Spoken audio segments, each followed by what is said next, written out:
Good afternoon, everybody. Welcome to Mascoma High School and the Town of Canaan 2024 deliberative session. I'd like to welcome you here. My name's Dale Barney, I'm the moderator. And if you're not familiar with how the town election system works, we're actually on a two-part system. It's called the Senate Bill 2, way back in the day. It's been quite a while since we've had this. But it's a two-part system. So today is part A, and that means that we're here to discuss and talk about the warrant articles that will be on the ballot later in March. That's going to happen today. So we're going to talk about all 30 of these warrant articles, and then once we decide that they're going to be what they are on the warrant article, then we actually vote on them not until March 12th, where we'll be voting for town officers and also the warrant articles as written. So that's what's going to happen. So that's going to be the second part will be March 12th from 8 o'clock in the morning till 7 at night at the Canaan Fire Station. So that's what's happening. So what I'd like to do today, though, is, first of all, if you haven't registered, please do so. If you're a registered voter and you want to potentially vote today, we may not have any votes today, but it's possible that we could. You need to sign in back up at the top of the stairs with the supervisors of the checklist. We'd appreciate that. Let's see, what else do we have to talk about? Why don't you all stand with me, and we're going to pledge allegiance, and then remain standing for a moment of silence. If you would, we'd appreciate that. I pledge allegiance to the flag of the United States of America and to the republic for which it stands, one nation, under God, indivisible, with liberty and justice for all. And please join me in observing a moment of silence to honor our men and women in uniform, serving around the world, and to reflect on our community in striving to make our town a better place to live, work, and play, not only for today, but in the days to come.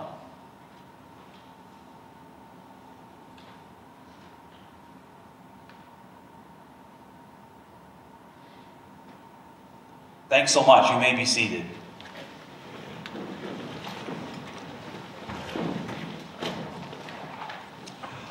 At this time, we're going to have introductions of the folks here on the stage, the town officers. And so, again, my name's Dale Barney. I'm the town moderator. And we'll go this way, right here. And Stephen Freeze, Select Board.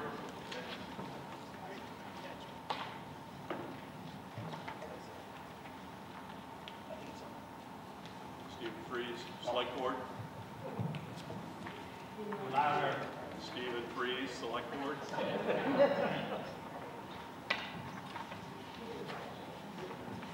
Stephen Freeze, Select Board. okay, we're having try one more time. Stephen Freeze, Select Board Chair. Dan Collins, Select Board Representative. You gotta hold it right up to your mic, your mouth. Dan Collins, Select Board Representative. Thank you. Sadie Wells, Select Board. Jack Wozniak, Interim Town Administrator. Sean Tangy, Legal Counsel. Thank you. And then this one. Ann LeBrie, Town Clerk Tax Collector. Nate DeLoe, Budget Committee. Sal Percy, the Budget Committee. I'm Michael Reese on the Budget Committee. Mike Sampson, Budget Committee. Mark Houston, Budget Committee. Karen Wolk, Budget Committee. Thank you so much. Okay, so this is an open public meeting, and so that means that everyone today, anybody that's a registered voter has the right to speak today and to do so in a fair and orderly manner. If you wish to speak, we're going to ask you to go to the microphone that's in the center of the auditorium, and please speak loudly and clearly. We have to record everything to go on the official record, so please state your name if you wish to speak. Of course, only registered voters in the town of Canaan are allowed to vote today. As a show of hands, can I see anyone that is not a registered voter in Canaan?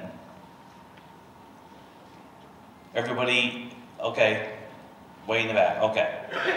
All right, thank you very much.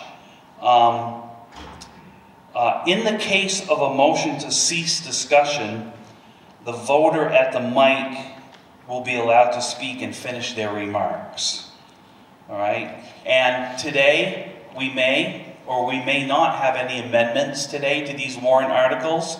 If we do, the amendments will be accepted in writing only, and this is for the official record.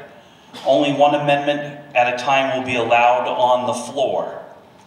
And in the very, very rare case of a paper ballot vote, 5 signatures are required to be on a piece of paper on a written motion to use a paper ballot. Let's see, and the other thing is, if somebody does want to, we'll get to that if we need to. Strike that, okay? All right, and for the sake of clarity, let's not have any negative motions today. And what I mean by that is, if you make a motion that no means yes, and yes means no, I'm not going to accept that type of a motion. Just make all the motions in the positive, and then you can vote yes or no how you want to do, because it just confuses everyone down the line, okay? Any questions or concerns before we start discussing the warrant articles?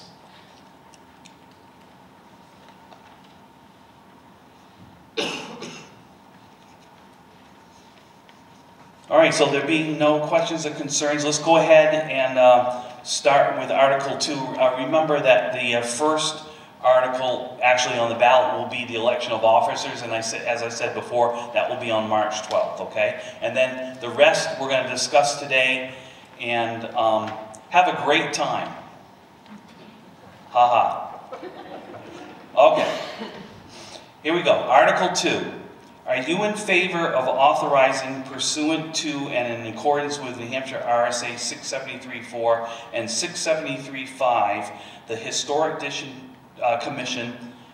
District Commission to be comprised of up to 7 commissioners, as well as up to 5 alternate commissioners as appointed by the Canaan Select Board? At present, the Historic District Commission is allowed to have 5 commissioners as established in 1986, and 3 alternate commissioners as established in 2006. Can I have a motion to discuss Article 2? I move to accept. Thanks, Steve. And, are you recording the motions? We made the motions? Okay. And a second? Very good. Yes. All right, any discussion on this article?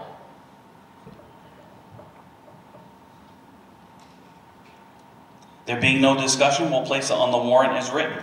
Article 3. Are you in favor of adoption of the amendments as proposed by the Canaan Planning Board to the Canaan Building Code that seek to A, modify building permit expiration criteria, B, amend appeals process to be more consistent with state law, C, remove most floodplain regulations which are now contained in the floodplain management ordinance, and D, merge the functions as well as the authority of the Building Code Board of Appeals with that of the Board of Adjustment. May I have a motion to discuss Article 3? Thanks, Steve. And a second? Karen. All right, any discussion on Article 3? Yes, please speak loudly and identify yourself. Helen Skeist, Canaan. This is actually going back to Article 2. I noticed we got 2 handouts, and the smaller handout for Article 2 uses the word planning board instead of historic district. So I wonder if somebody could either correct that or explain it, please. Thank you. Thanks, Helen. Yeah, so that's a typo, actually. It is on, the planning board is making the suggestion to increase the size of the Historic District Commission, but It's just written wrong in the notes. Thanks for catching that.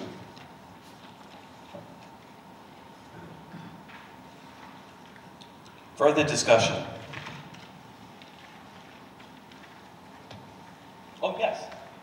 Use the mic, yeah. I'm a little confused. The handout, the small handout on 2 says amendment proposed by the planning board. The article itself says size of the Historic District Commission. So for clarity, which one is it? I believe Stephen just addressed it, but good question, Mike. So what it is, the smaller handout with the warrant explanatory notes actually has a typo. The warrant is to, for the Historic District. Thank you. Yes, yep. Any further? Yes, go right ahead, sir. Claude Lemoyne, Canaan. Just to clarify that a little bit, the planning board is suggesting the warrant article as per due process, but I want to emphasize that the request came from the members of the Historic District Commission. They requested an increase in the size of their commission because of active interest in residents in the historic district. So they want to be able to accommodate more members. And I do not believe, maybe the attorney could correct me if I'm wrong, Historic District Commission doesn't directly propose warrant articles. So they requested the planning board, of which I'm a member, of course. They requested us to put forward this warrant article. But it's again, to accommodate increased interest in the area. Thank you.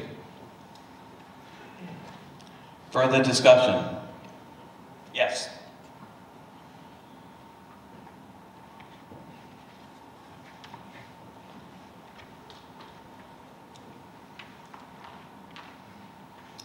My name is Tom Milligan. I'm chair of the Canaan Street Historic District, and in fact we did request this amendment. We asked, and it was routed through the Planning Commission to be done. So unless there be any question about it at all, we want this amendment in order to give us more flexibility as members are on vacation, they're ill, they're otherwise not at meetings. We've been quite busy, and we need the flexibility to have other people on the commission. Thank you. Further discussion?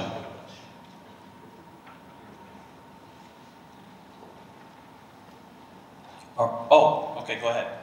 I'm Thomas Opal.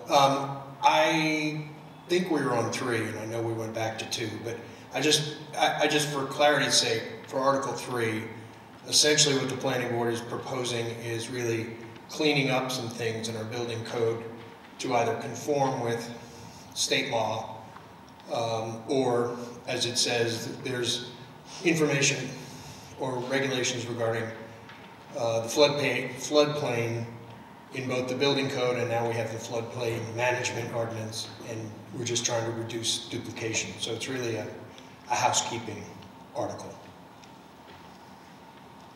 Okay. Anybody else? All right, we'll place Article 3 on the warrant as written. Article 4, see if the town of Canaan will vote to raise and appropriate as an operating budget, not including appropriations by special warrant articles and other appropriations voted separately, the amount set forth on the budget, posted with the warrant or as amended by vote of the first session for the purposes set forth therein, totaling $5,246,713.99.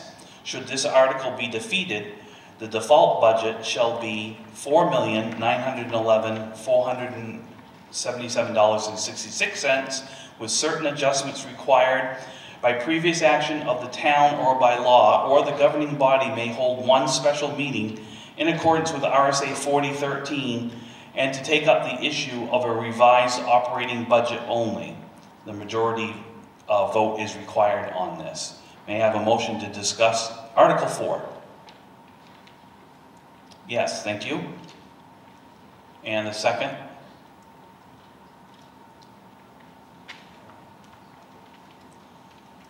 Somebody second that? Tom, okay. Yes. Okay, any discussion on the Article 4?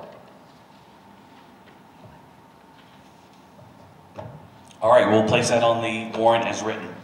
Article 5, to see if the town will vote to raise and appropriate the sum of $290,866.10 for the water and sewer operations for the town of Canaan, with $162,005.72 to be raised and appropriated for water, and $128,860.38 to be raised and appropriated for sewer.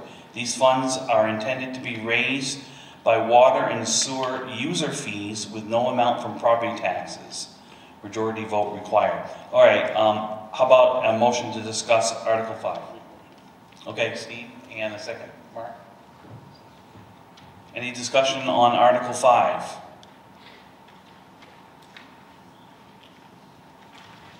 All right, we'll place it on the warrant as written.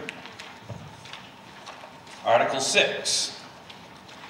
To see if the town will vote to raise and appropriate the sum of $169,599.44 as the first year's payment associated with a 7-year lease for the following equipment and vehicles for use by the Canaan Highway Department: grader, backhoe, 10-wheel dump truck, 1-ton truck. This lease agreement contains an escape clause. The total sum of lease payments for the duration of the lease term and the appropriations are authorized for each year shall total $1,187,196.08. This sum to come from the unreserved fund balance as of December 31, 23, and will require that no additional amount be raised from taxation for this article in 2024. Majority vote required. I have a motion to discuss Article 6. Okay, and a second? Way up top. Yeah. Any discussion? Yes, go right ahead. Scott Johnston. First question is for the use of the highway department. Are we replacing any equipment, or is this all going to be additional equipment?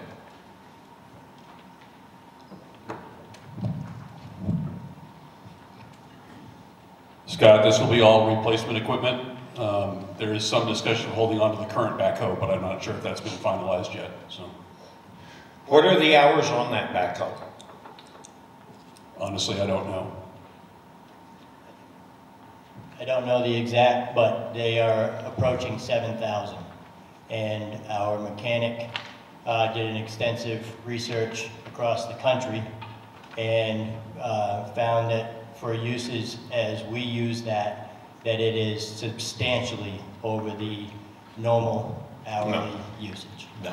But you can say that, but my mechanic told me it was. So I'm not arguing with you, Scott. I'm letting you know. I'll just tell you that from experience. Well, I'm letting you know what our information is based off, Scott. I'm not trying to argue with him, just letting you know what information was presented to us for us to make our decision.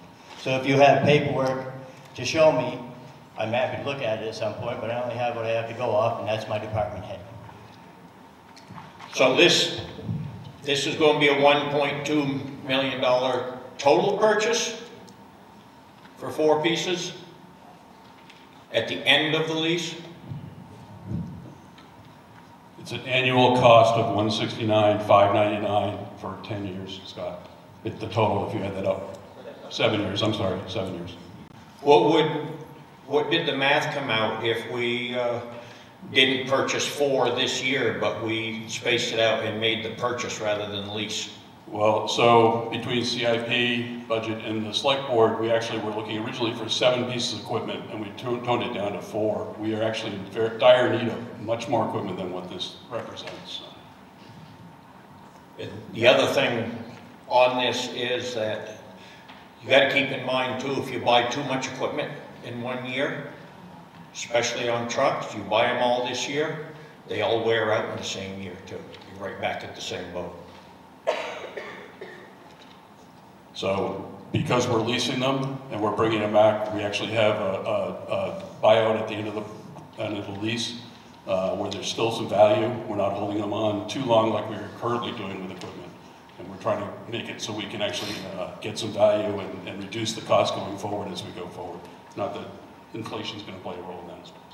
Are these the pieces you're getting rid of? What's the plan on them, like the grader? Is that going to be put out to a bid program or trade-in towards this lease? My understanding is they are trade-in values. Okay. There are trading values associated with them. And then what we collectively hammered out, part of the concern for all of us is we wanted to see what our situation was going to be at the 5 and 7 year mark, Scott. And what we were presented with and solidified is that we will actually have a guaranteed buyback program with these trucks. So there will still be some equity in them at the end of that. And our hopes and plan is collectively, between all of the committees and boards, is that with having some of that equity, it starts to then right the ship, and we're starting to be in a positive equity amount going forward from there. What is the warranty program? Anything above and beyond manufacturer's warranty under this lease?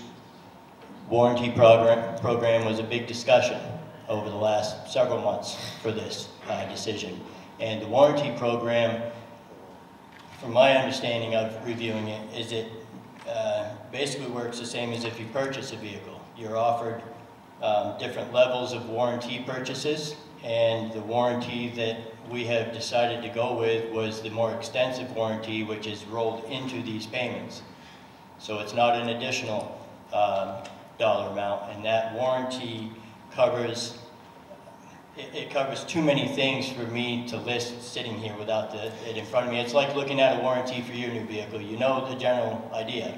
But yeah, well, one of the reasons I asked that is because one of the things I had in equipment that they won't necessarily tell you, but most of them offer, is extended warranty. I had 7-year warranty on the hydraulics on the backhoe.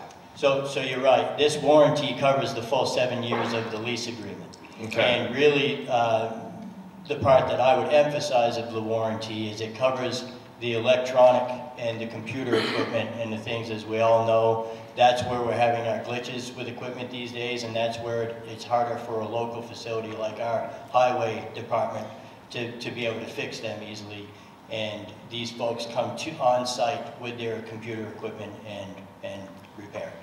And the other thing, will this equipment be subject to the bid process? Not sure what you mean, Scott.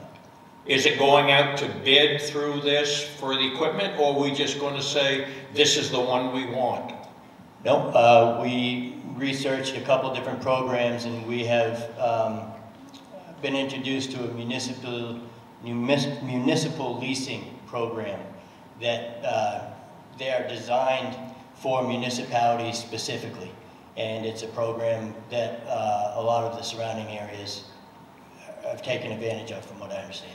So we considered a couple different programs, and after considering that, decided that this was the one that suits our needs best.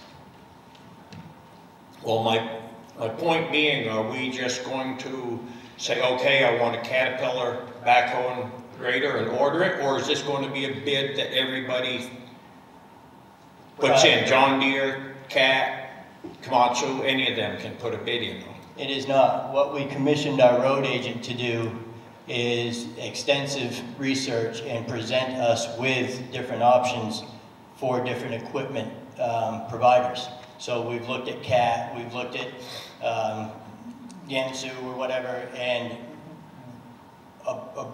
upon him bringing them to us, we figured, listening to him and our mechanics' advice, which piece of equipment best suits the town needs, matched with the warranty that suits that the best. So we're not just getting all of one piece of equipment, and we're not just saying that's the one we want. We looked at documentation as to horsepower, mold board sizes, all-wheel drive as opposed to not, what the manufacturer's warranty, what we could get with extended warranties, and we based our decision based off all of that, not just saying we think Caterpillar is what Canaan should have.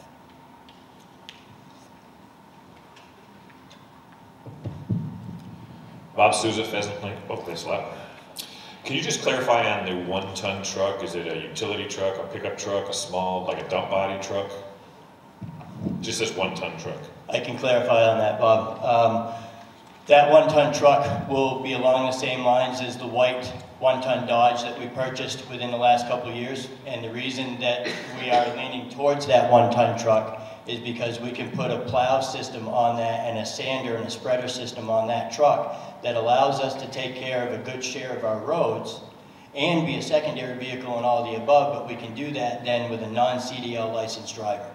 So what we're trying to do is get some equipment to match the times that we're in, where we're having a hard time finding CDL drivers, and we can put those drivers in these smaller trucks that are adequate for some of our back roads. We've used them for decades, much like the green 1-ton truck that we still have it, but it's not operable.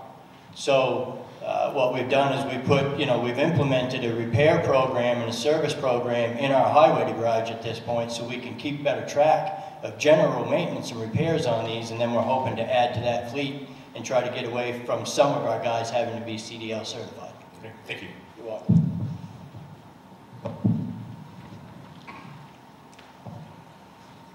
Philip Salville, Canaan.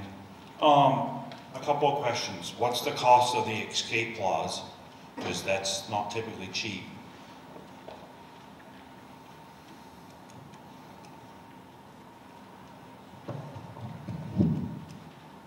So Philip, I don't believe there was a cost for that escape clause. I can double check on that, but I don't have that in front of me right now, so.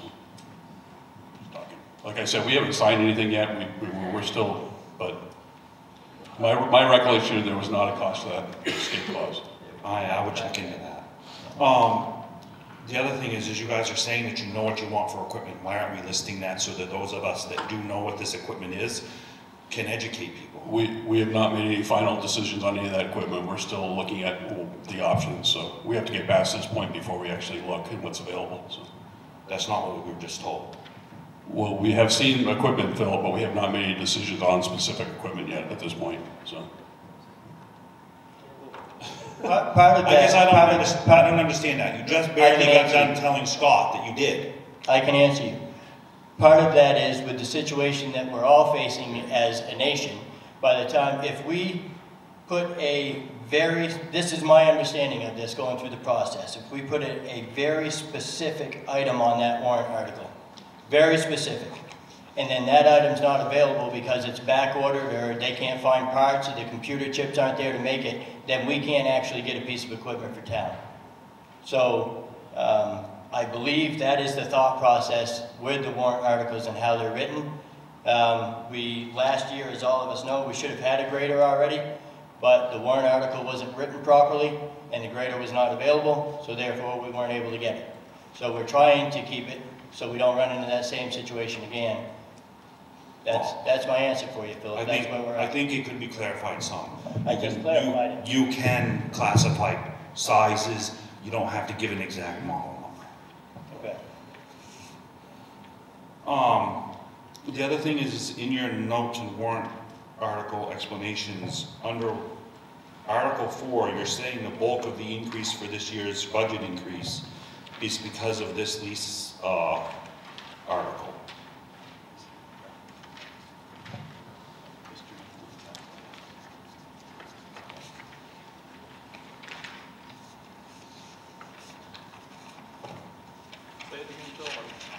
If you look at the notes for the explanations of warrant article number 4, it says of this amount, the bulk of the increase is for the new highway equipment to be leased.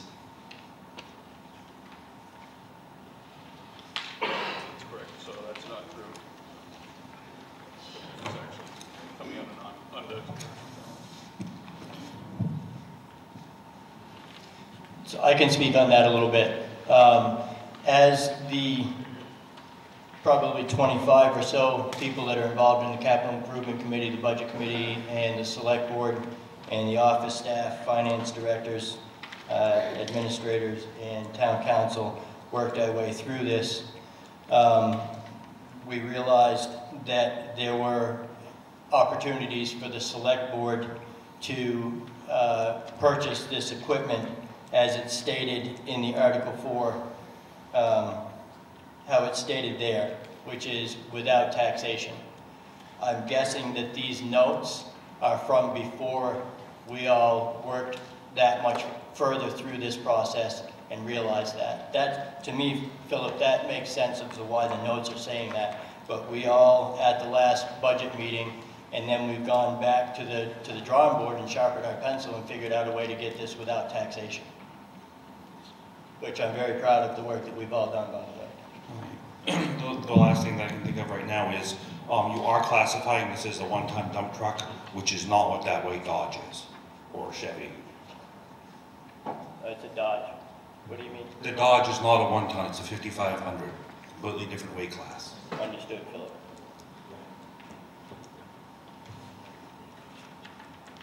Mark Wilson, Canaan. I wanted to bring up that last year at this deliberative session, we spoke about how we were going to get rid of a backhoe so we could buy an excavator, a mini excavator to do that work. I was against getting rid of the backhoe and getting the excavator. Now we've gotten an excavator, which under my understanding is probably too small for the stuff that was originally bought for. And now we're going to replace a backhoe that last year we were going to get rid of the backhoe, which we still have. And now it just doesn't make any sense. Every year we come back to the same place, I guess, and we ask for more equipment for the highway department. And then the next year, because we're going to replace something, and this is going to be much better, and now we're coming into, we're going to lease for 7 years, and there just doesn't seem to be a correct plan or what we're doing here. If somebody can answer to that, please.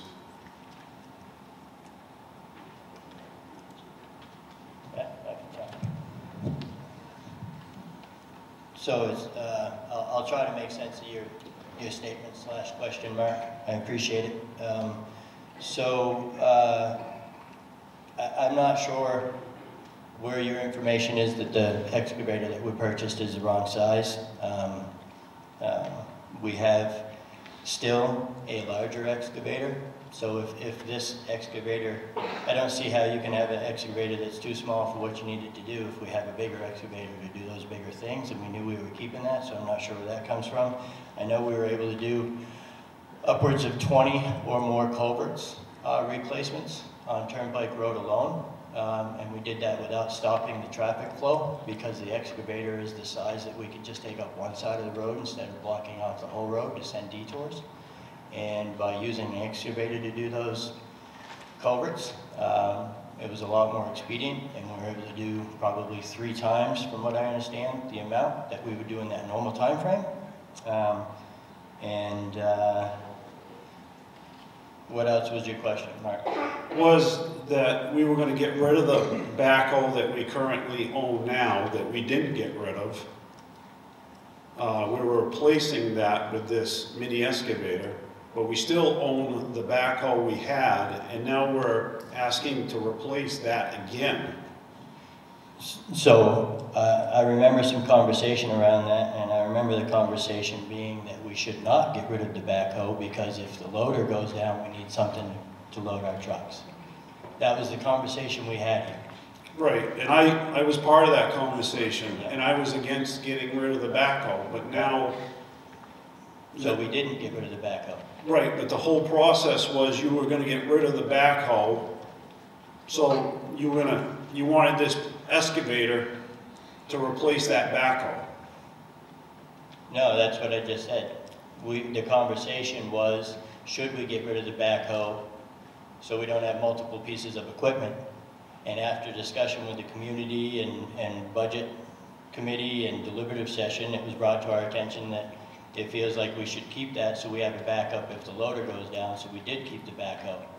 And quite frankly, I'm not sure there's anyone that would purchase that backhoe, and if we can trade that towards some equipment, I think it's the best use for that backhoe. The backhoe is an absolutely money pit for this town, I'll tell you that. Okay. We hemorrhage money into this particular backhoe, Mark. Okay, but I don't, in the deliberative session last year, your argument, you guys' argument was you were getting this excavator so that you could get rid of the backhoe, and we didn't want you to get rid of the backhoe, but then you ended up, people voted based on that you would get rid of the backhoe. That's not true, Mark, because it would have actually had to be stated in the warrant article that we were getting rid of it. I understand where you're going with this, and I remember the discussion, but I think just at the end of it, you and I will have to agree to disagree. Your recollection of the conversation leads you down a path that we were trying to keep to get rid of the backhoe. My recollection of the conversation is that we understood that we should not get rid of the backhoe, so we didn't. And that's why we're looking for a new backhoe, so we have something as a backup to load our trucks. This backhoe isn't even operable. Okay.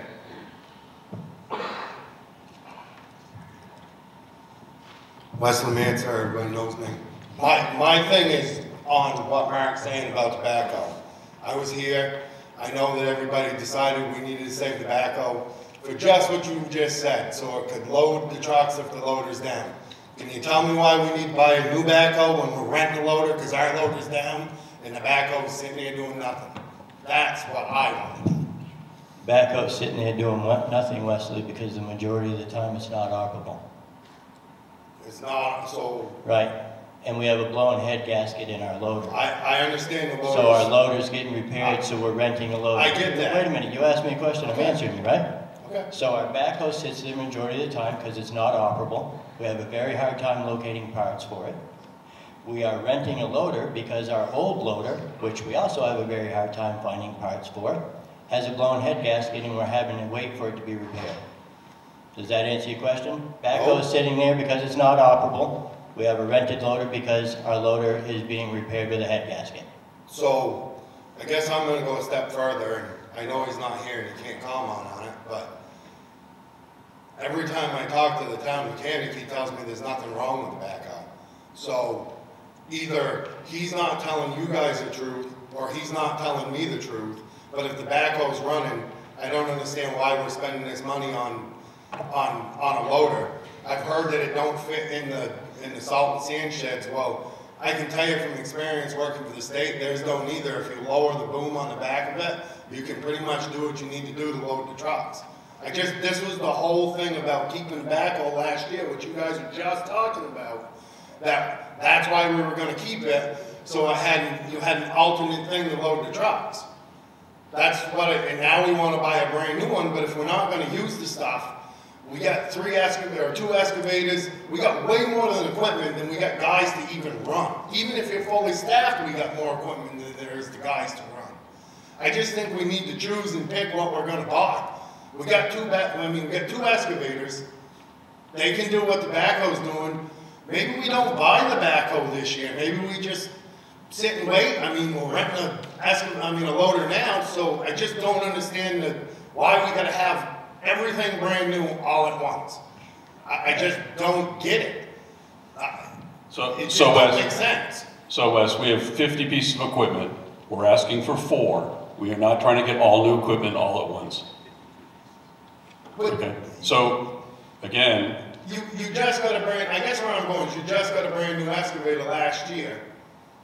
In the meeting, you said that we weren't going to use the backhoe that much because it made a good point that we were going to use the old backhoe if the loader broke down or if we needed it. And now you turn right around exactly what I said was going to happen last year in the meeting, and you guys said no, and what are we doing? The exact thing that I said that was going to happen.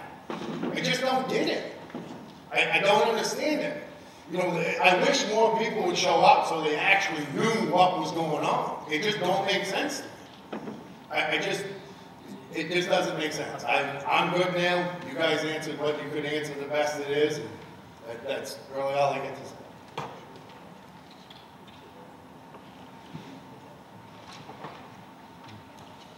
Claude Lemoy, excuse me, Claude Lemoy. Just wanted to add a little information on some of the issues that were raised in the last few minutes. I was the chairman of the CIB committee, so I have some of this information. Since it's fresh, to pick up on the backhoe thing, maybe part of the confusion is that at this meeting last year, There was a backhoe in the plan, but there was not sufficient money that had been estimated to buy one to replace the old one. I remember the dollar value was $88,000 was in the plan. And there were people here in this audience who pointed out that you could not buy a backhoe for $88,000. And the more that was discussed, it was removed from last year's warrant article by being reduced to $1. Nobody ever decided to get rid of the backhoe. We just removed it from that year's plan because there was insufficient money requested to buy one. So maybe that added to the confusion. But again, I agree with the gentleman who just spoke. We did not decide to get rid of the backhoe. We just dropped it from last year's plan. Now it's back because we need one, as Dan Collins just described. Back to a couple of other points from prior to that. I want to tell the other gentleman that there is a 7-year extended service contract included in the lease program that was proposed. And it covers all service except wear and tear items like tires, brakes, oil changes. But, pardon? Well, no, breakages are covered in that extended service contract. So that is what's included in the leases. Paying the extra money is included for the extended service contract. It just doesn't cover, again, routine maintenance items. Also, it was asked how many hours are on the loader. A couple of months ago, there were 7,500 hours on the loader. On the backhoe, correct? Back. The question was asked on the loader, I believe, and I looked at the backhoe. I'm sorry, I'll look again. The other question was asked is what would be the math to buy those pieces of equipment instead of leasing them? The answer is it would cost about $1.25 million to buy those 4 pieces of equipment this year, and we just don't have that kind of money. $1.25 million all in 1 year is way too big a hit. The town just can't afford it. This lease program is a way to be able to afford the equipment that we really need, number one, and number two, to reduce the maintenance, the impact on the maintenance costs that we are experiencing some very high maintenance on some of the older equipment. Along with that, it was suggested that we should not be buying all of our trucks in 1 year. True. It was also just said, why would we want to have all new stuff? Well, again, as Steve Freeze just mentioned, the town has 50 pieces of equipment. The highway department alone has over 20 pieces of equipment. And this lease proposal is to buy is to turn over 4. Now, understand we did not turn over any last year because the greater warrant article problem, number one, we should have started getting a grader, but we didn't. So that moved forward to this year. And the backhoe, because of the $88,000, too low of funding, that got nixed last year. So those 2 pieces of equipment, basically, the need is not going away. So they moved forward to this year. Plus now we need some additional equipment. But 4 out of 20 is not getting all new stuff at once. I'd like to point out we're only proposing to replace 1 of 6 dump trucks, large dump trucks, this year. We will replace 1 or 2 more next year and so on and so on. So we are trying to roll the replacement of heavy equipment over the years so that it does not all wear out at the same time. And let's see, I believe that's the majority of it, except I need to check the hours on the, what was the question, on the front end? On the back door. I can check that. Thank you. Thank you, Doug. Phillips Howell again. With a lease, there's no equity. So in the end, we're going to pay almost as much as what we could purchase them for. And then we have nothing at the end.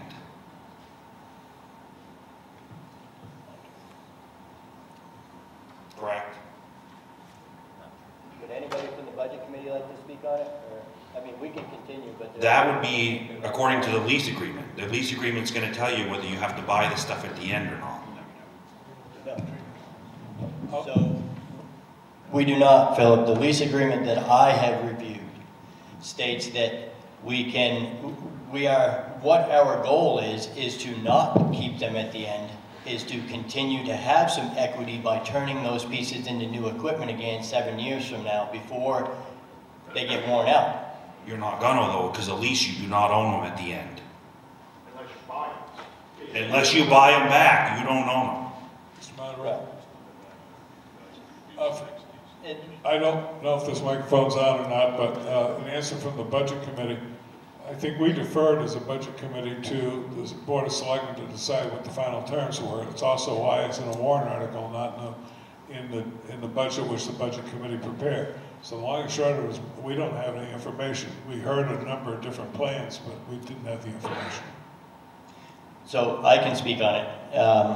The situation that we are proposing is that when the 7-year lease agreement is reached its maturity, we have the option to turn those pieces back in for new pieces of equipment again. With the equity that will be in them, the forthcoming lease agreement 7 years from now would be lesser because there's still more equity in the pieces of equipment that we are switching that lease over on. That is our goal going forward, and then the hopes is that eventually we can start purchasing our equipment again. But the way it was put to me is a good analogy that was used, and hopefully I can get it right, is it's like a kid that gets out of college. You got to start somewhere. Right now the town of Canaan has to start somewhere. We don't have enough money to go buy a car. The kid that gets out of college goes and leases a car. They drive that car back and forth, hopefully, to what they are now starting as a career. 4 years from now, they're in a little better place, but they can't quite buy it again, but they're a lot better than they were 4 years ago. They roll that over into another lease, and then at the end of that one, they start their adulthood and they start purchasing their equipment and vehicles in their homes and go forward. But they can't purchase anything when they first get out of college because they don't have anything. That's where the town of Canaan's at, and that's what we're trying to do. Well, I just think you need to watch that lease because I've never heard of such a thing, and leasing equipment is a bad idea unless you're a big company that you don't need that piece of equipment every year. So, in the excavation business, I know what it does. I would say this. There were, like I said, somewhere, give or take, 25 people that worked countless hours on this. We researched it. We looked at our options. We all took our own homework assignments. Maybe not every one of us agree on it, but the majority of the people that the residents of Canaan elected because they think we're collectively responsible to make decisions that will move our town forward, the majority of those people agree that this is the best option for us. So Philip, I appreciate the fact that you don't think it's the best option, but the Budget Committee collectively, the Capital Improvement Committee collectively, and the Select Board collectively, after researching it, sees that it is. Angie Robinson. I just have something that is worrying me with this.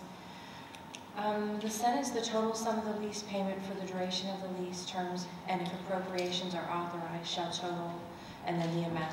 And then it says this sum to come from the unreserved fund balance as of December 31st. I would hate for this to pass and us not have that much money in the unreserved fund balance as of December 31st to where it may not be able to go forward. So Angie, the 169,599 will come out of the undesignated fund balance. Absolutely. We have that covered. So you have the total amount already in the account? That is correct. Then I am really confused. Why are we leasing? So then maybe you confused me, Angie. So. If the money is in the account, then why are we leasing? Then I really don't. The 1,187,000 is not in the account to actually go out and buy it. Okay, so that's in the wording here. That's what has me thrown off because it says that sentence, and then right after that it says this sum. And so that is what's worrying me in this article. I'm not complaining or going either way. I'm just saying that the way it's written, I don't want it to get approved, should it get approved, and then you not be able to spend it because of the wording. That was all. Thank you. I think that may be a good catch, Angie, and I'd like to refer that to council to look at it. Because I do see where on the top sentence, to raise and appropriate the sum of 169,599.44, and then there's the better share, the majority of a paragraph before it then comes up with a $1,187,196.08. then the very next wording says this sum to come from unreserved fund balance. Now, our intention is that the 169,599.44 is to come from the unassigned fund balance, but I think it's a good catch to make sure that it's worded properly. The town is seeking to raise and appropriate the sum of $169,599.44. That's what the warrant article is seeking to do, to get authorization to only raise and appropriate that sum only. The nearly $1.2 million figure later on in the article is just for information purposes only. So, just so the town meeting is aware, the final sentence of that article refers to what is being sought to be appropriated, which again is the $169,000 figure. I would say that in further reading it, I agree with Angie, and I think this could be confusing to people, and I think if there's any way that we could just look at the wording on this so it has a better clarification. I could see how some folks would ask that question. That's what I'm saying. So is there, if I'm the only one up here that thinks that, then that's the way the democracy works, but. Dan, so Bob Souza again, if you just put the sentence farther up in the paragraph in front of the total sum, it'll be clear. So I just wanted to, there's Bob Souza from Pheasant Lane again. To piggyback on what Philip was saying, when you turn your lease in, you don't have equity. I think you're just using the term wrong, and that's okay. So when the lease is up, you turn the vehicle in. You don't use it as a trade-in. You start a new lease, just for clarity. And number two, I would highly recommend, I respect everything you guys are doing, and I appreciate all the work that was put in, but when you have businessmen like Scott and Philip in town, I would strongly suggest you invite them to those conversations and absorb some of their wisdom and their experience before making these decisions in the future.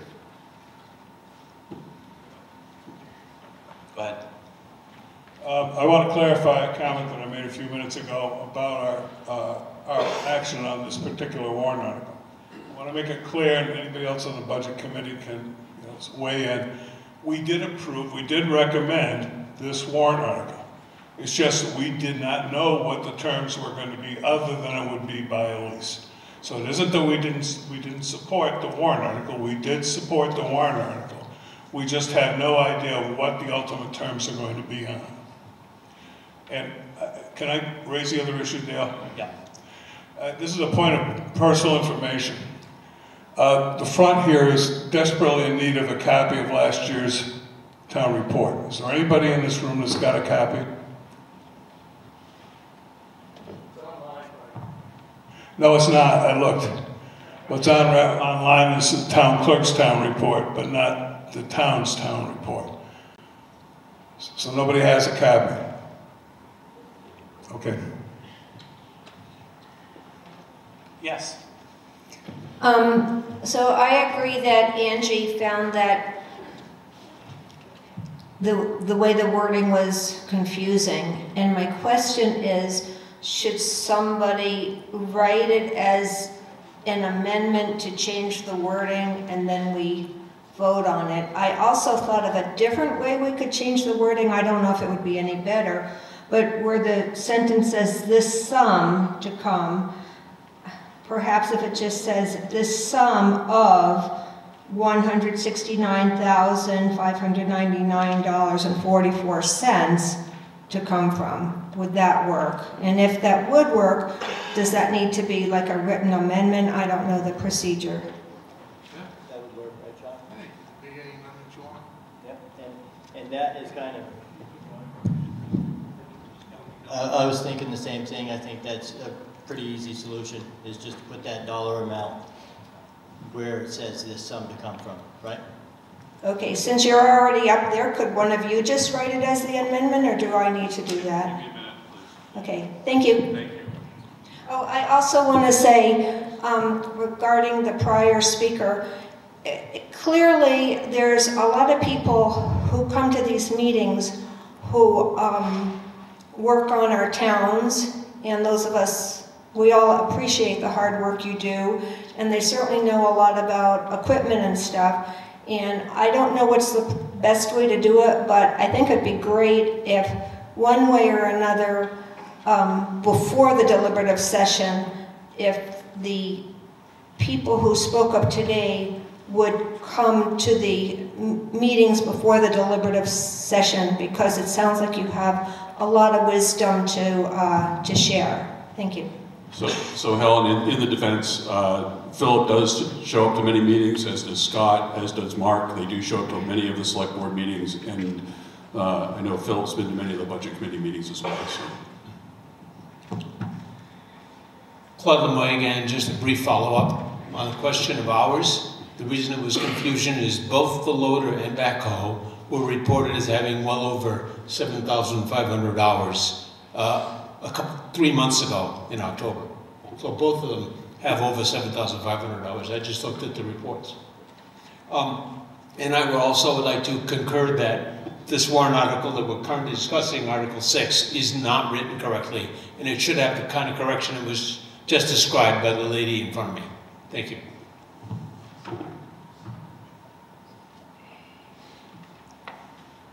Scott Borthwick. Just one quick question. Claude had mentioned that next year you're going to need 2 more dump trucks.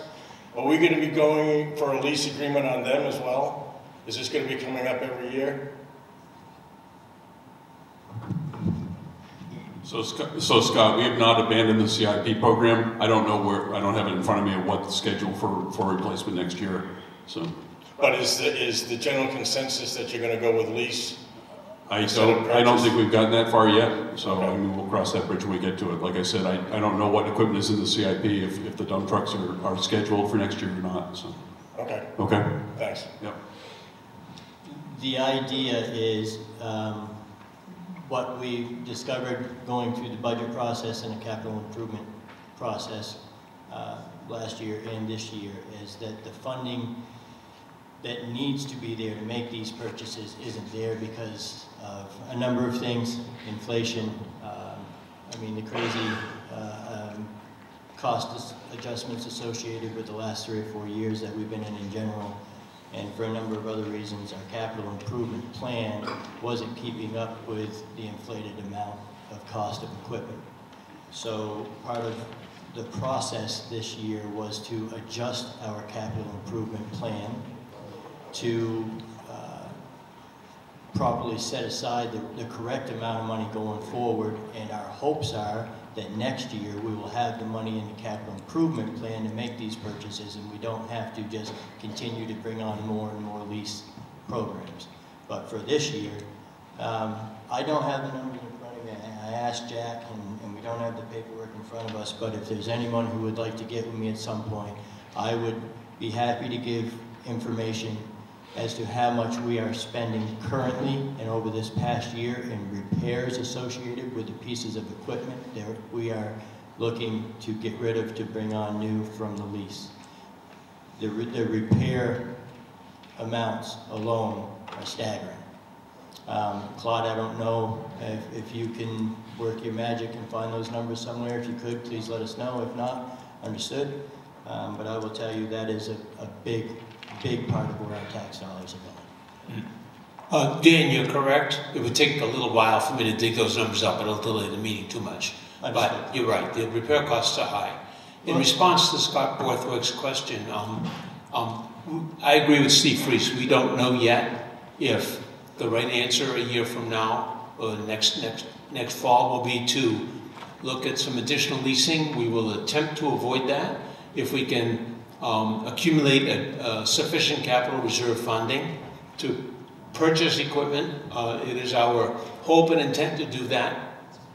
Also, the town has said, and the select board has said, that our future decisions on leasing will depend a little bit on our experience with this first round of leasing as to whether we find it advantageous or not. We simply don't know yet. That'll be part of next year's planning process to balance leasing versus purchasing equipment. But we will make every effort to go back to a regular purchase program where we accumulate funds to support those purchases. We just, again, do not have the $1.25 million this year that we would need to replace the equipment that we really need right now. And Scott, when you said that I said two dump trucks next year. It's typically one or two dump trucks every year. We have a total of 6. We try to rotate them. I don't recall exactly if next year we show 1 or 2, but that's about what it runs. We tend to rotate them again so that they won't all age out at the same time. Because in today's world, those dump trucks cost $300,000 to $350,000 a piece. I've been involved with purchasing town dump trucks for 22 years. Right. They're expensive, they are. So we are trying to rotate them. We're not trying to get everything new at once. And I don't know if next year is 1 or 2. And again, we still don't know if we'll be able to purchase it outright or if we'll be looking at least again. Experience and time will tell. Yes, go ahead. Hello, hi, Sal Persia. To support some of what Claude is saying, Claude, I have the latest CIP report here. In 2025, we have 1 6-wheel dump truck that we're going to be buying. 26, we're going to have 1 scheduled, 27 and 28, and those are all buys, not leases. So the current CIP plan is calling for purchasing equipment moving forward, if that helps anybody.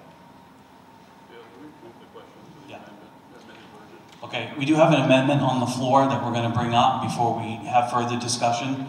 So the amendment says if you count on Article 6, 1, 2, 3, 4, 5 sentences at the very end where it says this sum to come be from unreserved fund balance, what we're going to do, what the amendment suggests, is to insert this sum of $169,599.44 to come from the unreserved fund balance. Could I have Steve has made the motion, could I have a second to go ahead with the amendment? Dan? Okay, is there any discussion on this amendment specifically of adding this sum of 169? Specifically on the amendment? Could you make it the sum? Not this sum? Because this sum still follows another sum. So the sum of 196,000 will take it away from the other sum.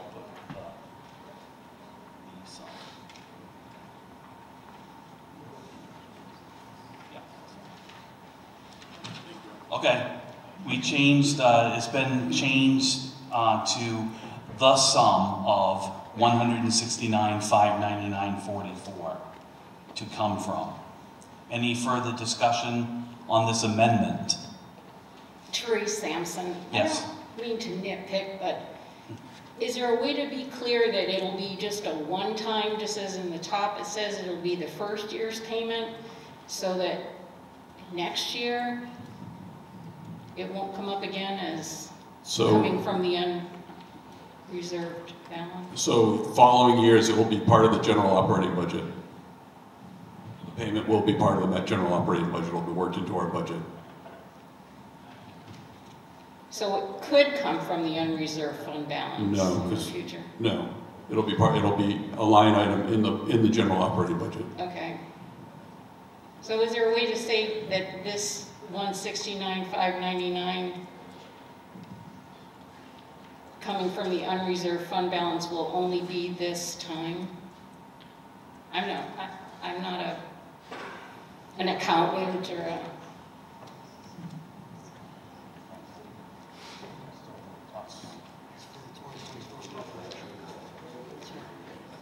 Yeah, so according to Sean, this is our 2024 appropriations. The whole warrant article is that way. So we're only talking about this year, Teresa. Further discussion on the amendment? Yeah, definitely. Mike.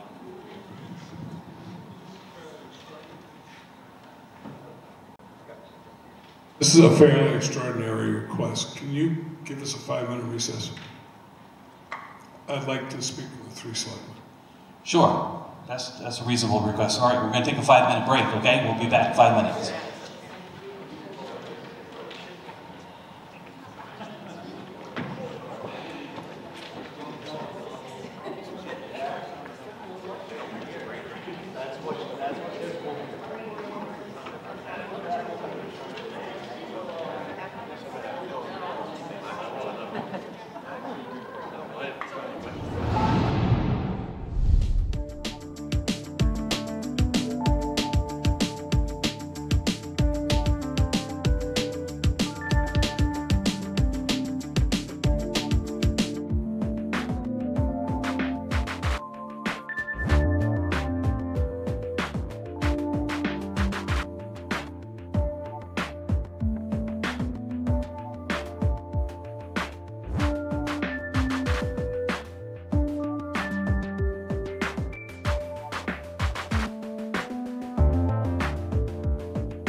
We're fine.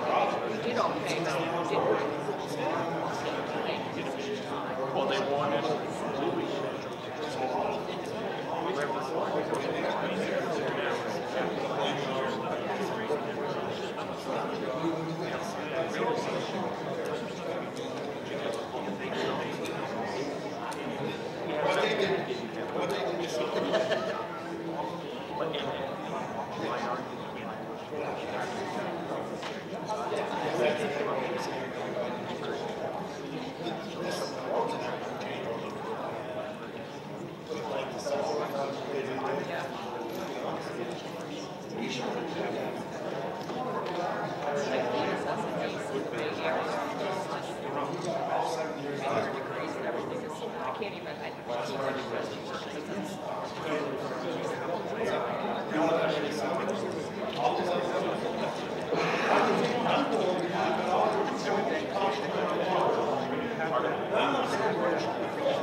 Thank you, Mr. Moderator.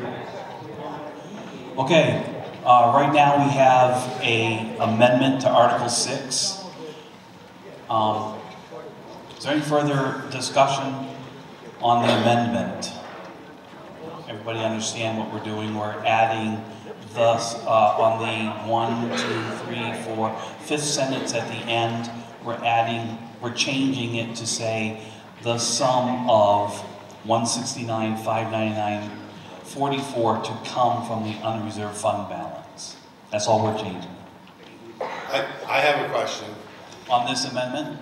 It's may amend something else, so it's kind of going to that. Okay, well, we're only going to have one amendment at a time, so we have to either, do you have a discussion to talk about that specifically? Well, if you want to do this one, I'll bring it up after, it don't matter. Yeah. Okay, so all those of changing Article 6 as written out on the amendment, say aye. Aye. Opposed, say no. All right, the amendment passes. Okay, now we can do anything we want. Well, to a certain degree.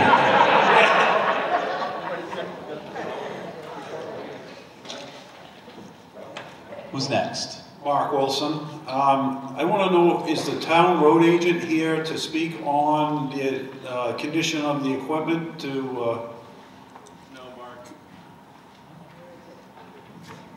No, Mark, he's not, and we've already gone through this with multiple committees, so we're not going to rehash all that right now and try to decide what equipment is correct or what equipment is wrong. So, Well, I'm just wondering if he can speak to the equipment if he was here, but... Again, that would be more the mechanic, and that would be speaking to that, and that's already been brought before multiple committees and boards. Yeah, go ahead, Scott. Yeah, Scott Johnston again. One question with response to where it's just, you say it's a straight lease. At the end of the lease, the equipment is gone. We have to either lease or purchase to replace. If we opt out of this lease, say after 3 years, we have no equipment of those 4 pieces. They're gone.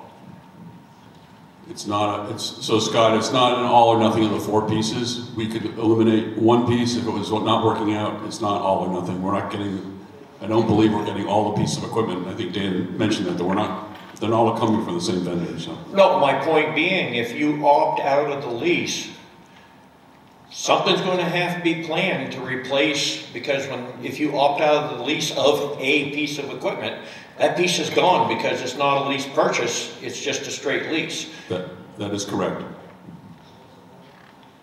So has that been discussed at all, if they opt out? So Scott, it would be similar to having that piece of equipment break down and not have it available to us if it was a owned piece of equipment. Just a long-term breakdown. We'd be in the same boat. We'd have to find an alternate piece of equipment to fill that void. So Scott, also to address that, we have a capital plan, and so we look out 6 or 7 years is the minimum, but it goes out 20, and we have an inventory of all of the equipment. So the reason that we're asking for replacement is because conditions of the road are something that we get complaints about at least weekly. We don't have the funds to purchase this equipment. So in response to what people in town are saying, this is the solution that we came up with. We have 1 piece of equipment that's in this list of 4 that we have spent almost or more than the lease payment's going to cost us in repairs last year. Unfortunately, those are in a different line. We don't vote on them individually, so we're not seeing that. But we're just dumping money into this equipment. And then, in some cases, then we are also renting additional equipment. Yeah, I perfectly understand how equipment works and everything. It's just that my question was, has it been discussed, if you decide to opt out of one of these pieces of equipment or more, are we going to be looking at a lease? Because if you opt out in June of a So I think now you got the rest of the year that you have to have a piece of equipment, and the rental fee is going to be enormous. So, I mean, yes, we have a plan for replacement for all of our equipment. We know what year we have it scheduled to be replaced. That's what Claude is sort of referring to in the CIP. And so we spent probably 40 to 50 hours working on that this year. So it's kind of like with any piece of equipment, when it's gone, we have to replace it. So yes, and that's why we set aside funds each year. But the cost of equipment has gone up so much, and our funds haven't grown as quickly. We need to do something. You're talking the 10-wheeler is one of the ones replaced. Has one been ordered yet? No. Because I can tell you from experience, it's 1.5 to 2 years to get a plow truck now. I guess Dan says that it has been. There are pieces of,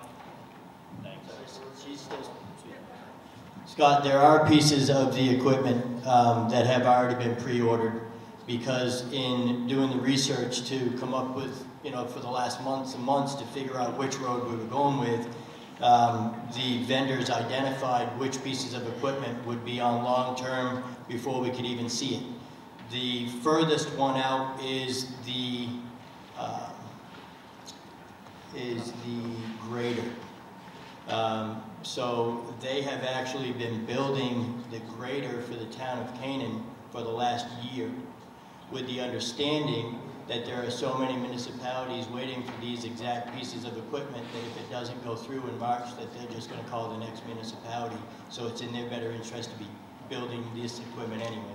So these pieces, from my knowledge, have already been secured without an agreement because the vendors are comfortable that there's enough people needing them that they can just sell them after they're built anyway. Is there a spec sheet around that myself I could look at to see what's been ordered? I would say that would be a capital improvement committee document.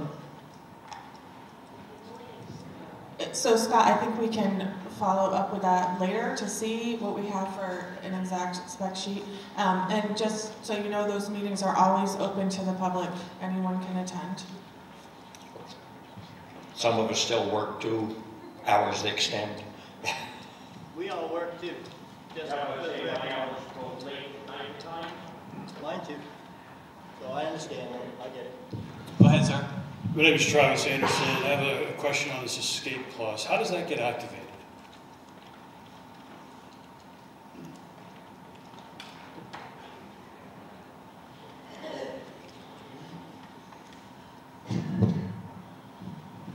It can be activated when the voters fail to appropriate the funds to pay for the lease. So in other words, to activate this escape clause, we've got to vote down the budget next year in the previous years and for the remaining years of this lease. Because this is going into the budget, it's not going to be a separate warrant article. Is that accurate?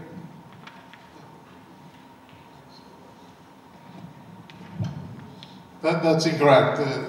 While it may get into the general operating budget, the body would still have the ability to X out that appropriation line if they so chose.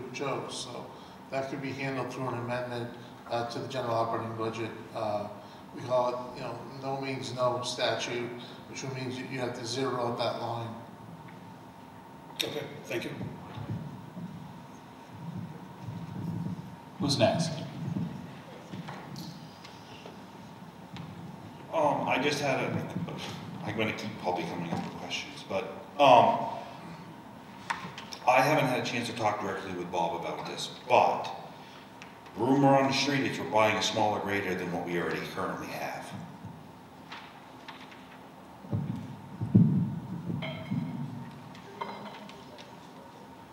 I'm not going to respond to the rumors, Bill.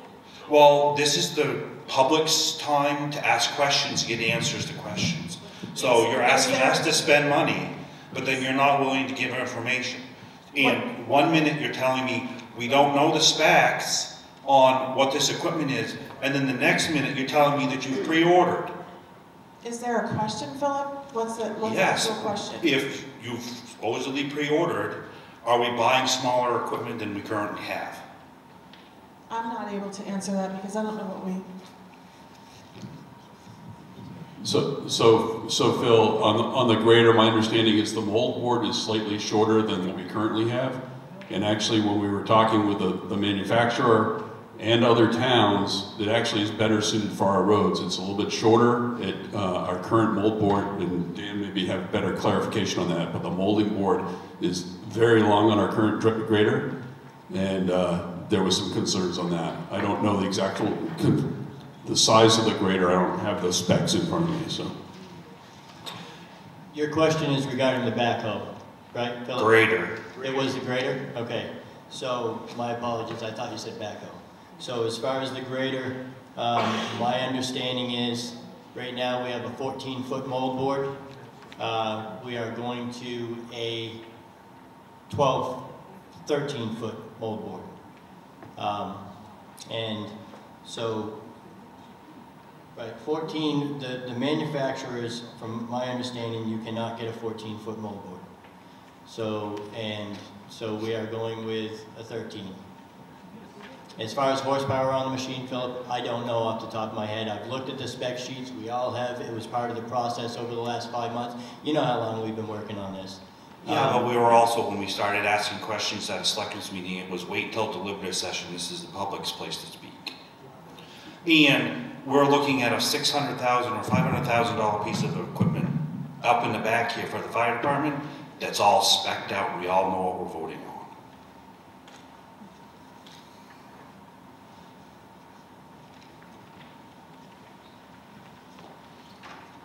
I just, Mark Wilson, I just have some questions. Philip asked earlier what the equipment was, like was it a case or a Caterpillar and all this other stuff? And you guys said, well, we don't know, but now I hear that you guys said, well, we already pre-ordered some stuff. So I'm wondering what the actual truth is. Is it that we don't know what the equipment is, but we have ordered equipment? So who have we ordered equipment from? If we've done a pre-order.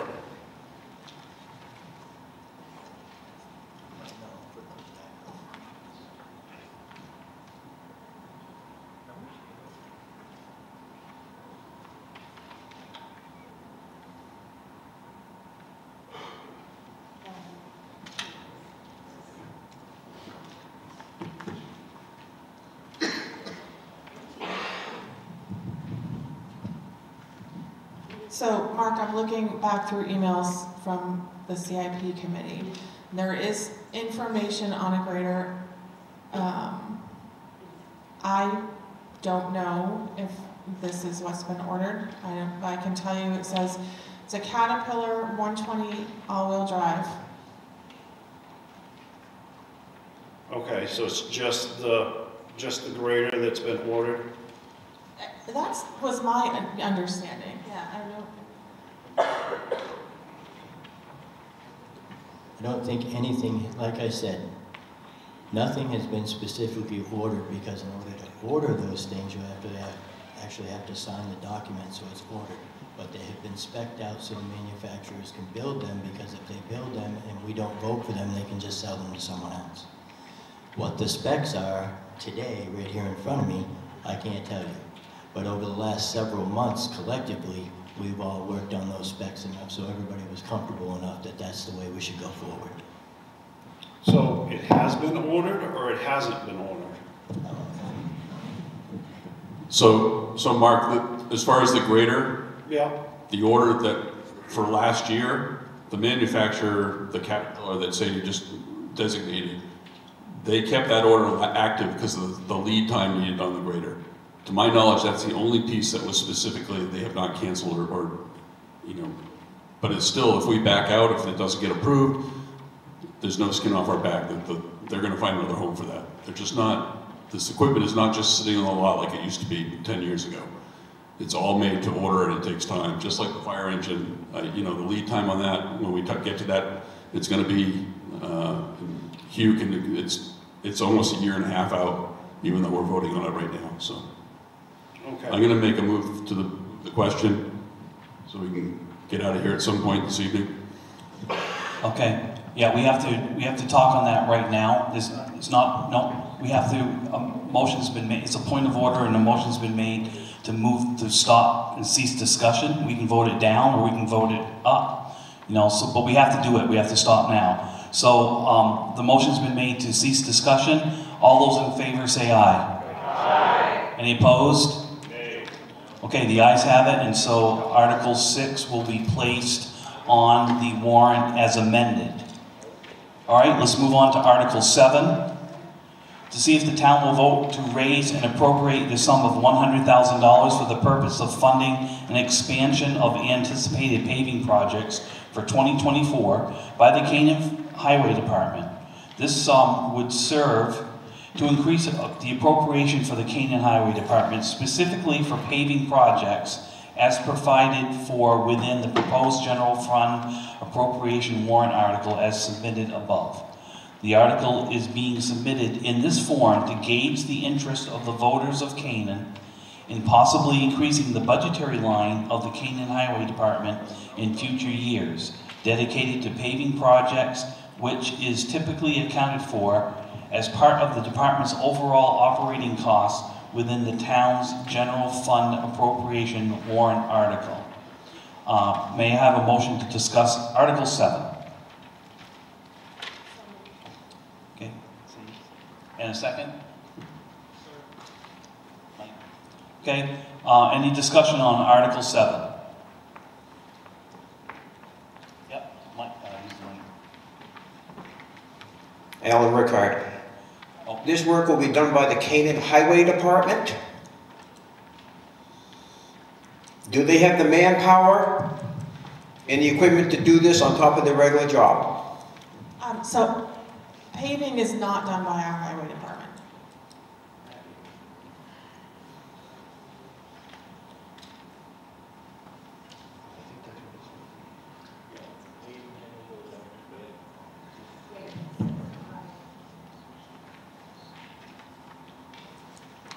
Okay, go ahead. Just a note of clarification. First of all, I'm in favor of the article. Having said that, I just want to point out, because I know there's a lot of concerns about roads. In 2022, you voted $205,000 for road reconstruction, including paving and major dirt. In 2023, the voters approved a budget of $255,000, so it went up $50,000 from 22 to 23. And this year, the budget committee increased that amount from $255,000 up to a total of, I think, $300,000. So in the operating budget, we did go up from $200,000 2 years ago to $300,000 this year. So it's already gone up by 50% over the last 2 years. Go ahead, Scott. Yeah, Scott Johnson, the only thing I want to say on this is you have to look at the cost of hot top. It is an oil-based product. The last 2 years I dealt with paving, we went from $63 a ton up to around $80 a ton. It fluctuates during the year, year to year. I can remember when I started doing this, we were paying $28 a ton. We paid as high as $93 a ton. It's a matter we don't have control. It's oil prices that set it, but I don't expect to see it going down much over the next year. And at $80 a ton for hot top put in place, you don't go very far on a ton.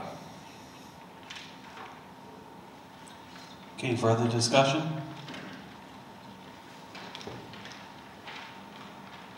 All right, we'll place Article 7 on the warrant as written. Article 8, to see if the town will vote to raise and appropriate the sum of $150,000 to be added to the fire truck capital reserve fund established in '79 for this purpose. The sum to come from the unreserved fund balance as of December 31, 23, and will require that no additional amount be raised from taxation for this article. May I have a motion to discuss Article 8? Steve, and a second? Okay. All right, any discussion on Article 8, Fire Truck Capital Reserve Fund? There being no discussion, we'll add it to the warrant as written. Article 9, to see if the town will vote to raise and appropriate $585,000 for the purchase of an Alexis 16-foot walk-in rescue fire truck with said funds to come from the Fire Truck Capital Reserve Fund. This article will be non-lapsing until 12/31/26. I have a motion to discuss Article 9. Steve, and a second.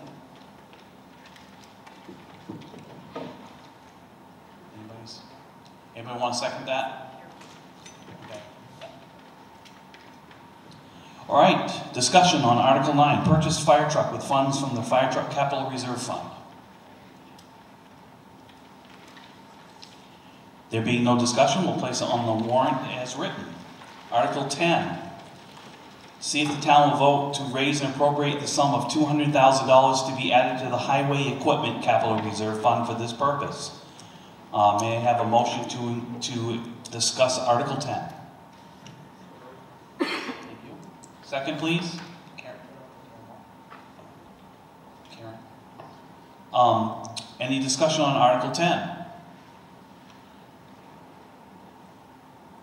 All right, we'll place it on the warrant as written. Article 11, See if the town will vote to raise and appropriate the sum of $7,500 to be added to the non-lapsing transfer station special revenue fund established in 2008 for this purpose. May I have a motion to discuss Article 11?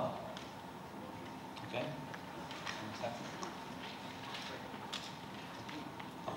Any discussion on Article 11? There being none, we'll place it on the warrant as written. Article 12.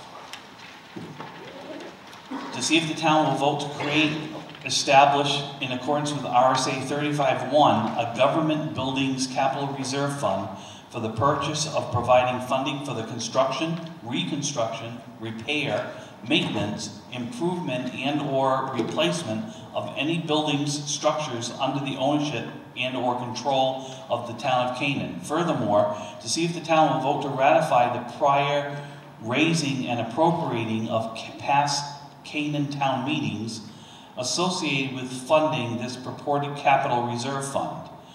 Apparently, starting in 2016, the voters of the town Canaan town meeting authorized appropriations for the government buildings capital reserve fund. However, the voters failed to ever create such a capital reserve fund prior to the allocation of the funds. If the voters approve this article, the town shall be authorized to transfer the sum of $196,276.68, which represents the prior appropriations for this purpose, as well as any interest that may have accrued to said sum, to the properly established government buildings capital reserve fund. May I have a motion to discuss Article 12? And a second? Okay. Any discussion on Article 12? Helen Skeist. There's a sentence that says, however, the voters had failed to ever create such a capital reserve fund. Was that something that we had the opportunity to vote on? Apparently there was no warrant article ever presented to create the actual fund, but for some reason there was I believe it came from your CIP committee had recommended this type of fund. So there had been discussion at the town level about creating the fund. However, at the time, when in 2016 you started appropriating money towards this purported fund, there had never been language proposed to actually create the fund. So the purpose of this article is to sort of, again, ratify the previous appropriations and actually create the fund properly by and through town meeting vote. So it's a housekeeping initiative essentially to create the fund and then simply to insert the proper money into that, consistent with prior votes at town meeting. So I think we need to amend this because I think it's a little bit offensive to say the voters failed. We didn't have a chance to vote on it, if I'm understanding it correctly. And so I'm thinking maybe it could just say, however, the capital reserve fund was never started or something like that. I'm not sure quite how to word it, but I think it needs to be worded in a way that doesn't say the voters failed, because it doesn't sound like the voters failed, and we don't want to be criticizing people who don't need to be criticized. Thank you.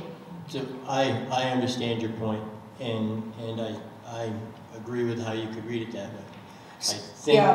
I think that sticky widget might be that, you and I speaking on layman's terms is different, and Sean, correct me if I'm wrong, but I think that is the terminology when something doesn't go to the warrant, is the voters failed. Is that why it's stated like that? Because I see the same thing. We didn't even get a chance to vote on it, so how did the voters fail to do that?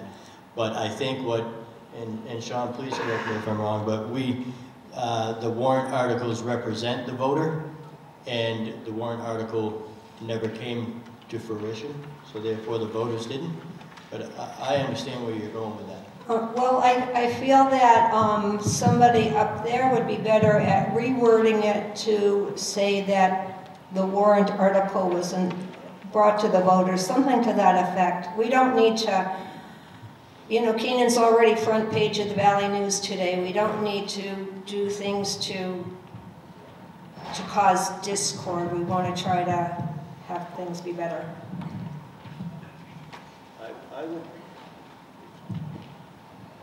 I would put forth a motion to amend Article 12 to change the terminology where it says that the voters failed to create such a capital reserve, and brainstorm the fact of how to legally get that wording changed to say that we didn't have the opportunity because the warrant wasn't actually presented to the voters. I like the way you said it. Thank you. Welcome. Thank you. Mike? Yeah, some clarification on this article. You have to write it out. Okay. And you can just correct right on your copy there and sign it. And sign it. Not yet. Okay. Did you say the town failed? That's exactly what I was going to say. Change it to town.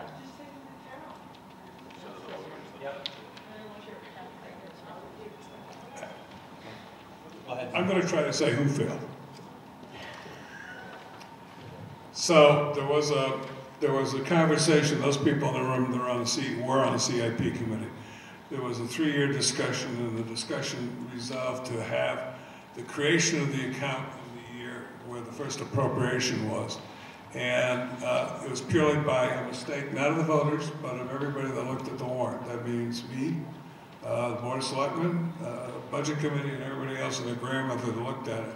Because we put the appropriation in, we should have put to create and who the agents to expend were, and then put the appropriation. So you didn't fail. All of us who were involved with the warrant that year failed. So I support it if it says, however, the town had failed to ever create the capital reserve, or however, by mistake, there was no creation of the capital reserve included in the warrant article. Those are all legitimate. But it certainly wasn't the voters' fault. It was those of us that actually worked for the 3 years to get that capital reserve created. Carolyn Fries. My concern is it's very wordy, and there is a very small group of people represented here at this meeting. And if I were to walk into a voting booth and to read all those words, I'd be like, what the heck are they talking about? I think you need to be a little bit more clear and not use so many these and theys that people have no idea what you're talking about. Okay, we do have an amendment. 1, 2, 3, 4, 5, 6, 7 sentences down at the part almost at the end where it says however. We're going to strike. The amendment proposes to strike the word voters and put town had failed to ever create. Cool. So can I have a motion or a second on the amendment? Okay, Sadie? All right, any discussion on this just changing from town to voters to town? Any discussion on that? There being no discussion, all those in favor of changing it to say town, say aye. Aye. Any opposed, say no. All right, so it has been amended. Now we can continue discussing article as amended. Yes, Al Poznansky. If this amendment fails, where does this money that's already appropriated go? So the money will still continue to sit in the CIP fund, in the trust, but we will not be able to access it until we clarify this. So all the 196,000 will still basically sit in our savings account, unusable and unattainable. So there'll be no money for repairs to the building for this year? That would be correct, unless, yes. Mike, go ahead. Yeah, one other issue. This says it's going to, if it's approved, is authorized to transfer the sum into the newly created account. And that could be that I can't read, which is entirely possible, but I don't see where the agents to expend are identified. In the past, the agents to expend on these accounts was supposed to be the voters. Is it in there? Sean, I didn't see it. Who's the agent to expend under the proposed ratification? There are no agents to identify in this article, therefore. In that case, I would move to say that the new authorization include the voters as the agents to expend. If the agents aren't identified in the article, then the only one that can authorize expenditure is the town meeting. Is the public? Yes. Yeah, okay. Then.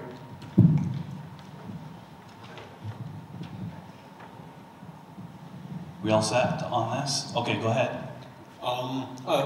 Just a caution on that point. If this article, written the way it is, says the agents to expend are the voters, the way that article's written, to paint the library, you would need to wait for a town meeting vote to authorize the money to paint the library. We've never been in that situation before. We can spend town money. The Board of Selectmen can choose to spend general fund money for a repair. The intent, in my view, the intent of capital improvement reserves is for major renovations and remodeling, new buildings, additions, those kind of things. It's not to tie your hands that you can't do a repair without getting a vote at town meeting. So be careful about putting agents to expend the way that article is written right now. Secondly, one other thing, I think Carolyn Fries is correct. It's way too wordy. That entire thing could be boiled down a whole lot. We're working on that right now. As an amendment. Go ahead, Mike. Claude, money that comes out, historically, that comes out of almost every capital reserve account requires voter approval to take it out. If the Board of Selectmen wants to take $93,000 or $180,000, whatever, out of the general fund, they can do it. But they got to take it out of the appropriation that's in place for the general fund. So the board has never had the authorization to just willy-nilly go grab capital reserve funds for the repairs and replacement of government stuff, government buildings. There were times when the board did it only because they got outside funding from the state in particular to do repairs. So one way or the other, there has to be something designated as the agent to expend or go under general law, which is what Sean said, which is if you don't have an agent, it's the voters. I may not have been clear. I did not mean to indicate that the board ever did or ever would take money from the capital reserve funds. I didn't mean to indicate that at all, Mike. That's fine. What I was saying is that article in front of us right now says that this fund that we would now create, starting now, would be for, and it lists a whole bunch of things, repair, refurbishment, blah, blah, blah, blah, blah. Well, I'm just cautioning you not to include all that repair, refurbishment stuff. In my mind, that's not really the intent of a capital reserves fund. I would leave that to the Board of Selectmen and the Budget Committee to allocate money for repairs however they see fit without tying it to the CIP capital reserves. That's the point I'm trying to make. One last follow-up on it. And I know you're busy drafting over there, but let me at least throw this out for consideration.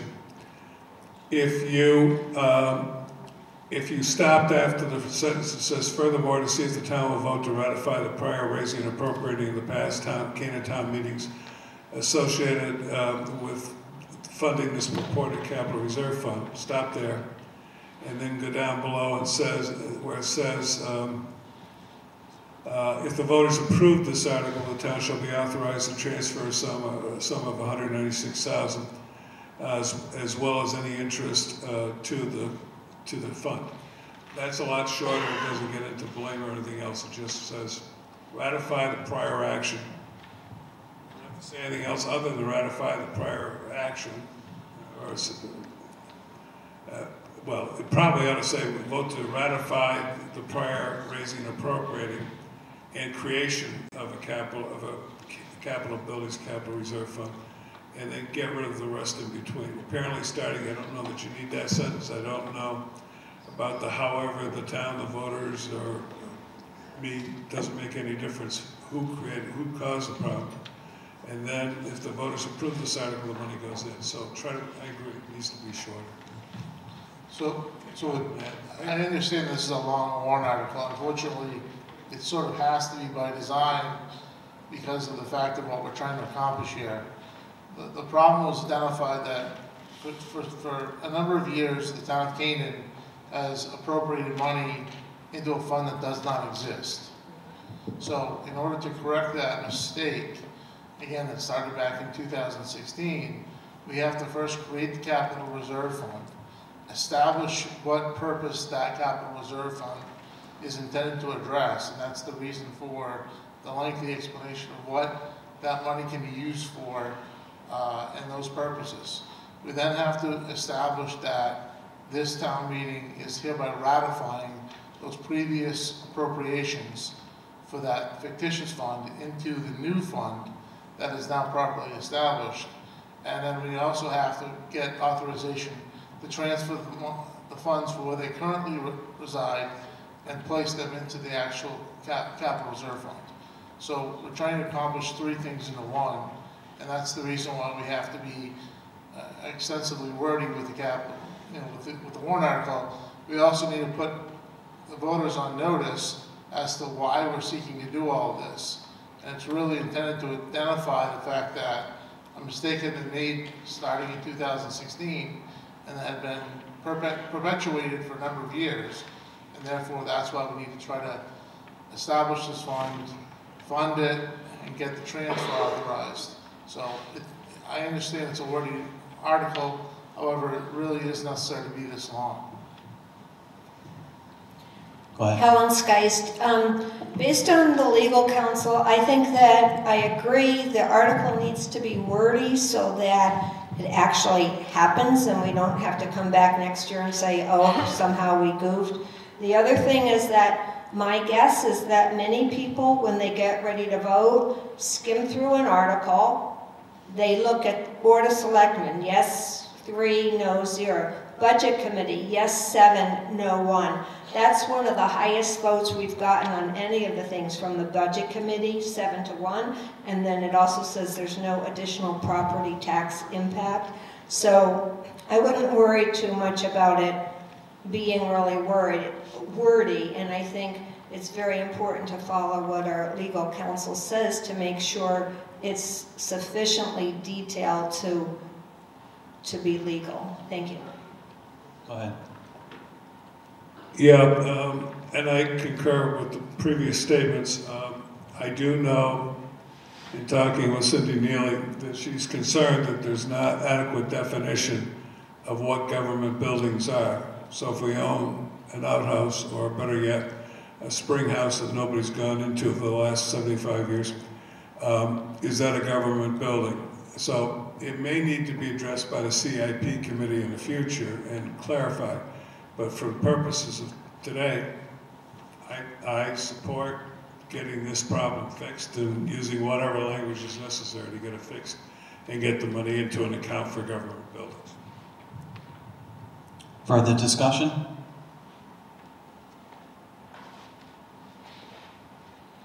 Okay, has been amended, so Article 12 will be placed on the warrant as amended. Article 13, to see if the town will vote to raise and appropriate the sum of $187,000 for the repair and painting of the library, and to authorize the withdrawal of $93,500 from the government buildings capital reserve fund created for that purpose. The balance of $93,500 is to come from general taxation.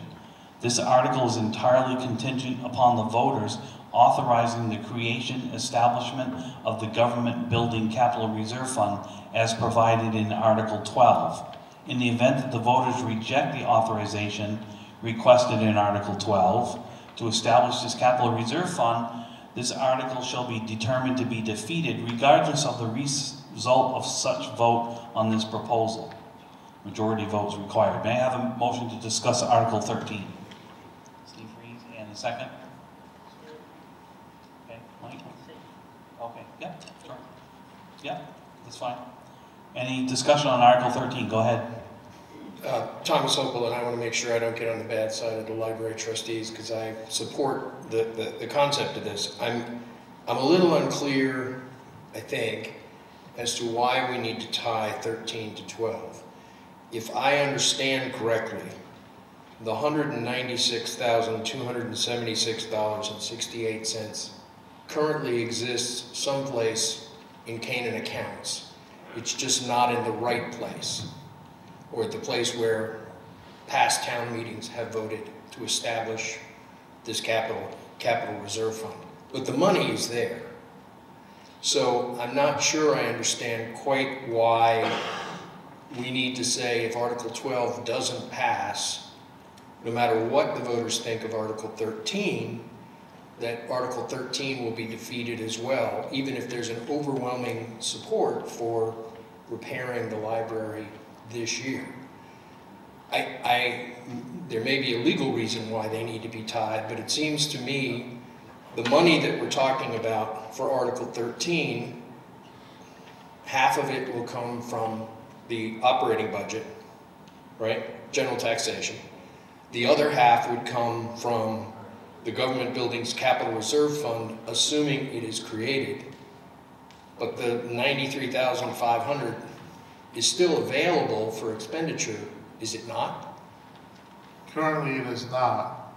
So that's the whole purpose behind, obviously Article 12 is to create the capital reserve fund and get that $196,000 into that government buildings capital reserve fund so that the town meeting can actually expend that money either now through this, through this town meeting or in future years. But if Article 12 is not created and you do not create a government buildings capital reserve fund, the town would not have the ability to touch that $196,000.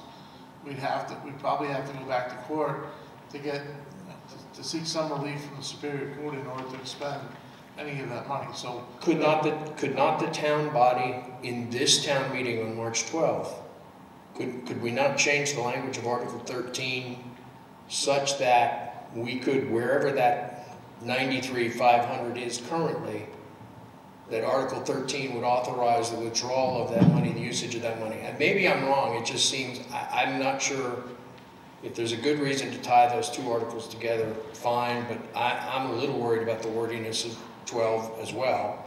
And I'm a little worried about the confusion of, if I support the library, but I might not understand Article 12, I might vote against Article 12, and then Article 13 gets defeated too. That just seems awfully complicated to me, and perhaps there's a reason, but so I'll leave the question on. Unfortunately, this body, the Canaan Town meeting in 2024 does not have the ability to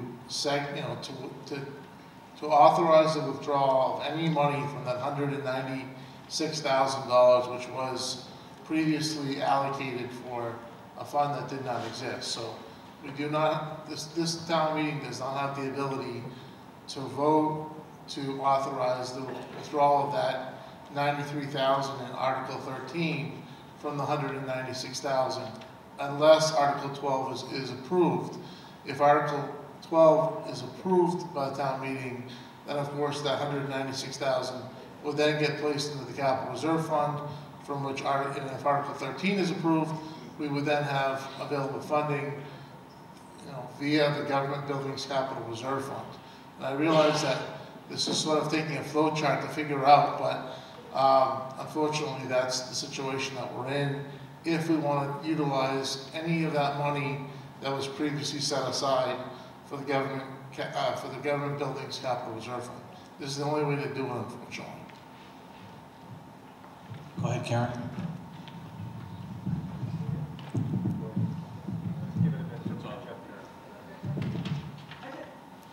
No. I understand that. No, I think you turned it. Sorry, it's not working.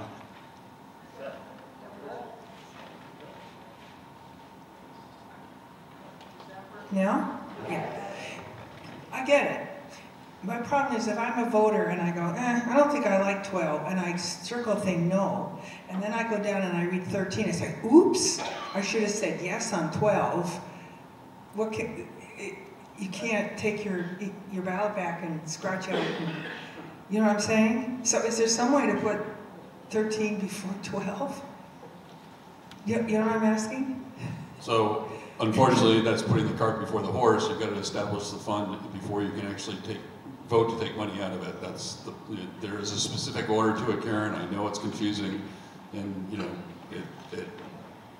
I don't want to say the word, but. There's no way to X out your previous no when you get to 13, right? Unfortunate. If you make a mistake on your ballot, you can get a new ballot. Okay, you can do that. Yeah. Okay. If you make, yeah, you can come see me at the voting and we'll give you a new ballot to start over. Okay. Go ahead.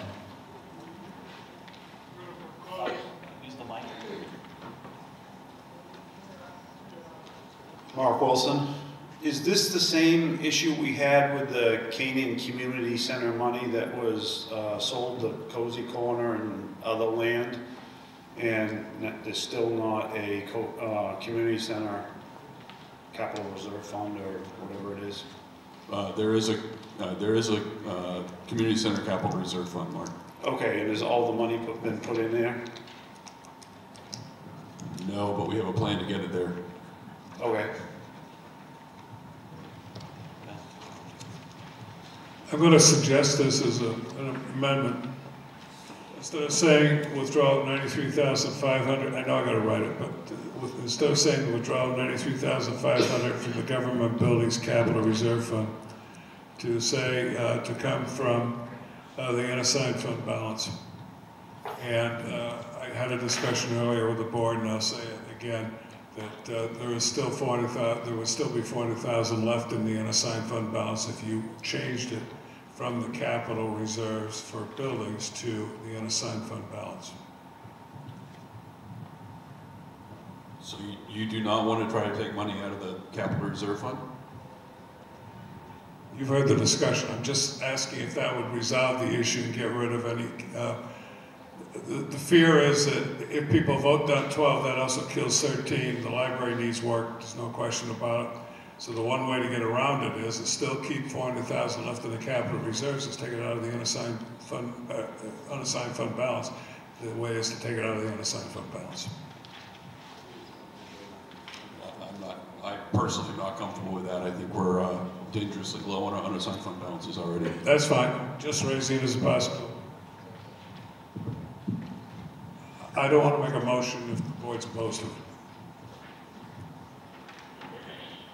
Yes, go ahead. Okay, Sharon Everts. And I'm just wondering, do you need the last sentence in the event that your voters reject the authorization, etc.? Can you just take that portion out of it?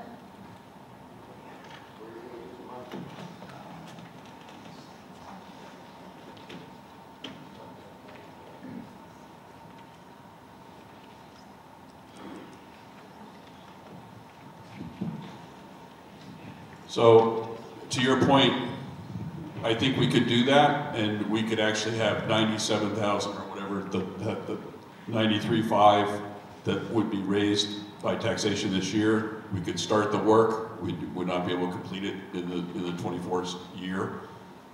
There's probably some concern anyways to getting all the work done in the first year. We'd have to come back to the voters to get the other remainder of the 187,000 total cost to repair the outside of the building. So I would be in favor of deleting that, so we'd actually have what was raised by the voters for this year to start the project. We need somebody to write that up, or can we just delete the sentence? I lost it already. So.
fine.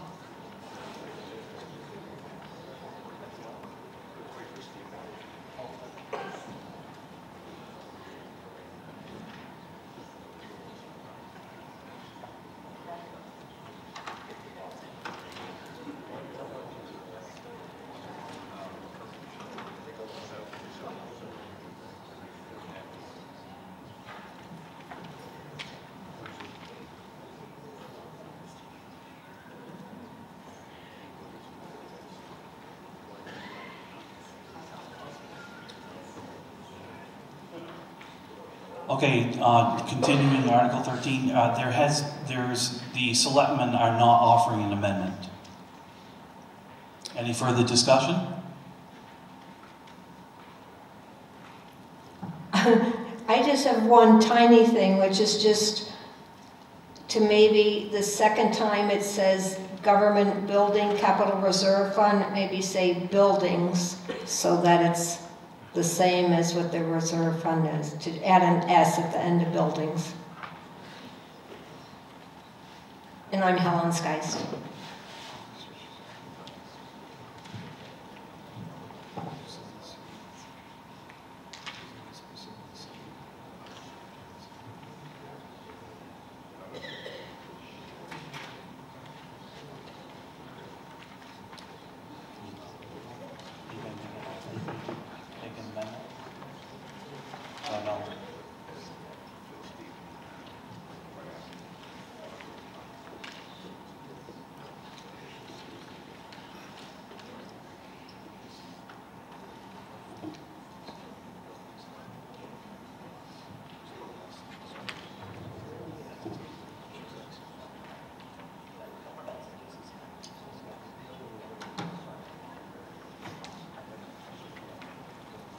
Okay, so the only difference I've been noticed is, we just discussed is the S missing in government buildings.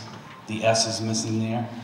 So that's just a simple typo, so that can be corrected on the warrant, on the real warrant article when we go to vote. Okay, further discussion, yes?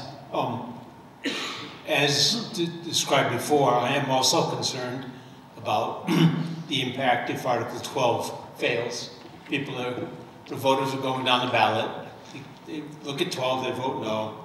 Then they look at 13, they may or may not recognize the impact. So that we would not lose all of the money for the library. The way it's worded right now, Article 13 could fail because 12 failed, and then we would have zero money approved by the voters. I'm wondering, isn't the half, which would come from general taxation, is it, I guess partly a question, that must be in the general fund budget right now, correct? Is it? No, it's all in, no. Oh. The answer is no. I was going to say that maybe Article 13 should be nothing but authorization to expend from the capital reserve for half of the money if the capital reserve fund gets approved. Then we would, at worst case, we would lose half the money for the current year. I was hoping that, why tie the two together into Article 13? Maybe Article 13 should only authorize expenditure from capital reserve fund. So Claude, all funding is being requested for this year for 2024 from, okay. In Article 13. In Article 13. Both pieces. Okay, well, I guess I don't have a better solution, but I share the concern that if 12 fails, 13 will fail and we'll have nothing. Next. Hi, Amy Thurber, librarian. I just wanted to speak to Karen's concern about someone voting down 12 and then not being able to use their vote to support 13. I think this is something that we, as the library, the Friends of the Library, the trustees, can do prior to voting with advertising and encouraging people to vote for both articles. I don't think there's a need to make any amendments to 13. I think it's something we can do prior to the vote. Thanks. Cindy Neely, I'm here to support exactly what Amy said. I think this discussion doesn't give enough credit to the voters. I mean, what we're saying is there was a mistake made, there's an attempt to correct it. The library, everyone sees what its needs are. And so through marketing, making people aware of what this means, it's simple, it's necessary, I think it'll go through. Anybody else has any comments on 13? All right, we'll place it on the article as, on the ballot, excuse me, as written. Article 14. See if the town will vote to raise and appropriate the sum of $232,706 for the purchase of an ambulance and authorize the withdrawal of all funds, currently $50,356.98, from the Emergency Medical Service Capital Reserve Fund created for that purpose. The balance of the purchase up to $182,349.02 is to come from the EMS revolving fund. May I have a motion to discuss Article 14? Steve, and a second. Steve. Any discussion on Article 14? Yes. Maybe I'm reading this wrong, but it says sum of $232,000, and an account that currently has $50,000. Where's the rest coming from? The last line, Scott, from the revolving fund, the EMS revolving fund.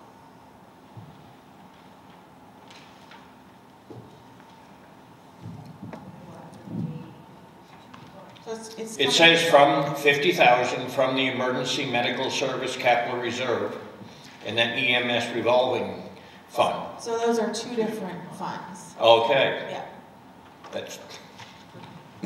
All right, any other discussion?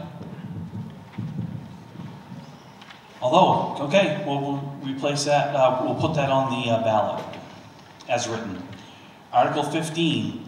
To see if the town will vote to establish a contingency fund for the current year for unanticipated expenses that may arise, and further to raise and appropriate $1,000 to put in the fund.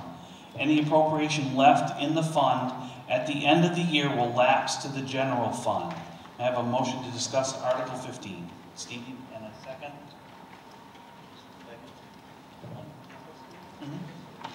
All right, any discussion? Article 15.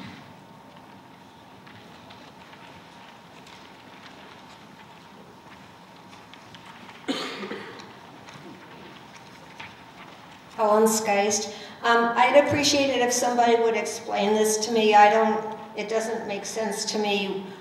What would we do with just $1,000, and then if we don't use it, it goes into the general fund? So I would appreciate some explanation, please. Thank you. So, Helen, currently we don't have any vehicle in the town to cover unexpected expenses during the year. We have to first establish a fund, so putting a minimal amount in there. Next year we'll probably ask for a little bit more to be put in there. It's just a way for the town, you know, if we have an emergency that comes up and we don't have money budgeted, we can't plan for everything every year. It's just a way to have a fund that we're not putting into our unreserved fund balances at the end of the year. So, okay, does that explain it? Okay. Further discussion? Okay, we'll place Article 15 on the ballot as written. Article 16, see if the town will raise and appropriate $3,854 and vote to approve the cost of items included in the 3-year collective bargaining agreement reached between the town of Canaan and the local 3657 Police Department Union, which calls for an increase in salaries and benefits to the same degree as any increases are made to non-union employees. The agreement also slightly modifies the accrual and the use of compensatory, there it is, time by limiting the time within such compensatory time may be used to 30 days from the date of accrual and includes 1.5% retention adjustment in each year of the 3-year agreement. The first year of the agreement will cost $1,244.12, the second year $1,289.25, and the third year of the agreement $1,325.66. Copies of the proposed collective bargaining agreement shall be available at the town clerk's office as well as at both the deliberative and voting sessions of the Canaan Town Meeting. May I have a motion to discuss Article 16? And a second? Any discussion on Article 16?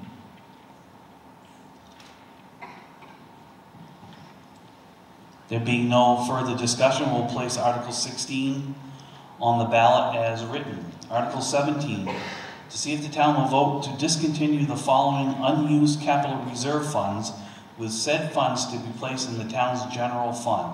This is the firehouse fund, the highway garage fund, the landfill closure, the library renovation, road construction maintenance, and the town office renovation with funds listed. May I have a motion to discuss Article 17? And a second? Thank you. Any discussion on Article 17?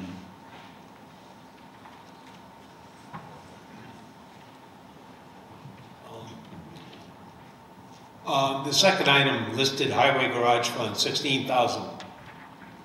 That's the biggest one of those numbers. Now, the CIP plan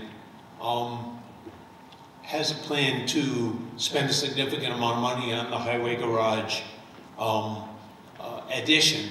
I believe the number is $300,000. And we're struggling to come up with those funds. I would suggest that this 16K in the highway garage fund not go into the general fund, but rather into that capital reserve fund, the buildings fund, if indeed it gets created. Can that be done? So, Claude, our original plan was to move those funds into the government building fund that we're trying to correct. The problem is DRA says if we close out funds, the only place we can put them is back into the general fund. Oh, there's an RSA in that regard? Excuse me? There is an RSA in that regard? Yeah, well... Oh, okay. I was not aware of that. Thank you. Yes, that's correct. There is an RSA that says anytime you discontinue a capital reserve fund, the funds have to go back into the general fund. Further discussion?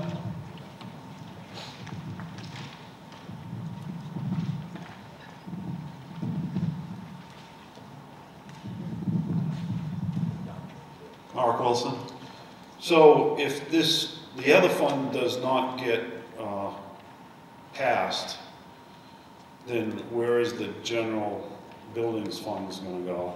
I mean, that's where you would, if you're going to close these out, that's where the money's going to eventually be kept for the town buildings, right? So Mark, like I just said, the DRA requires when we close out capital reserve funds, most of these have been unused for years, that has to go into the general fund. Okay, I understand that these funds are gonna, if it gets closed out, these funds are gonna go into the general fund. But what happens with, say, the highway garage that's gonna be built, or, I mean, if they decide to build that eventually, where's that money gonna come from? It will come from the government buildings fund that we're trying to establish in Article 12 or whatever it was back. Okay, so why? So there's money there, even if we take money out from the library, there's still 97 roughly in change. That fund for all government buildings that's where that money will eventually come from. Okay, so why don't we get rid of these funds after this one passes instead of putting the cart before the horse? I guess I don't understand your... Why would we get rid of these different funds? Why would we get rid of these when there isn't a fund that's gonna like take care of these different buildings if it doesn't pass? We're just assuming they're going to pass right now, right? again, this money here is separate from the government buildings warrant article. Which I understand that. But what I'm saying is, going forward after this buildings fund, if it passes, this money would, not this money, but future money would be put into that government funds bill, and then used for, say, the highway garage or whatever. But if that fund never gets, if that doesn't pass, what is the ultimate for these buildings? So the money is out there, the $196,000, and we'll have to convince the voters that they need to establish a fund, a capital reserve fund, before we can access it. We cannot access that $196,000 at all right now. We don't have the ability to do it because they're not in a designated fund. Okay. But why wouldn't we keep these funds, these other funds available, I mean, here for now? I'm going to give it to Dan. Okay. I think I understand what you're saying, Mark. What you're saying is if Article 12 or 13 does not pass, right? Why are we wanting to, at this point, we have $16,973.95 in our highway garage fund. Right. So why wouldn't we keep that there, so in case these other ones don't pass, we can then use that towards that project? That's exactly what I'm talking about. That's exactly what you're saying. Thank you. The reason being, from my understanding of being in the process, there's really not enough here to do anything with, and what we would like to do is put that money into the general fund to boost the amount of the general fund so we can actually do something with the funds, because as they stand, there isn't enough there to actually do anything tangible with. That's the discussions as I remember it. Okay. And further, Mark, we originally wrote this warrant article to move those funds into the buildings capital reserve fund, but DRA does not allow us just to do that. So, okay. So the bookkeeping and paperwork required to keep these funds with $500 in them is it's costly. We're just trying to clean up again, trying to clean up some paperwork back. Basically the way we're doing stuff. So. Okay, I just wondered why we couldn't clean these up after we because the state of New Hampshire makes everything difficult for us. All right. It's a problem. Mark, and to add to that, to piggyback on this here, again, we can't take these funds listed here. They have to go first to the general fund before we can redistribute them to other allotments. Yeah, I understand what you're saying. So I'm going to belabor his point, which is to say that if these things have to be put into the general fund... Are you Jim Laughlin? Jim Laughlin, I'm sorry. So I'm still trying to figure out if what this gentleman said in response to your explanations.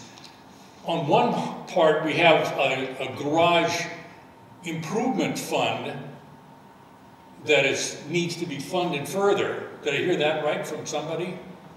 There actually is some need for the highway garage to be improved or expanded or actually built. Is that correct? Okay. So why is the existing highway garage fund, I'm not sure where the terms of the fund are, but why is that highway garage fund incapable of being used for the purpose of improving or expanding the highway garage? I guess ultimately could be. We are trying to combine all the town building into one fund for ease of moving forward and being able to access it in the future. And again, because, I mean, yeah, $16,000 seems like a lot of money, but in reality, it really is not that much money when you're looking at what we need and how we need to spend it in the future. So it's just to have a separate fund for every single building in town is not a very efficient way to do it. It's the same with the fire department. We don't have one for each fire piece of apparatus. We don't have one for the town garage. Just having the amount of funds is difficult to manage. Okay, so the second question is really, let's just say that we dissolve all of these separate funds. If they're too small, I get that part.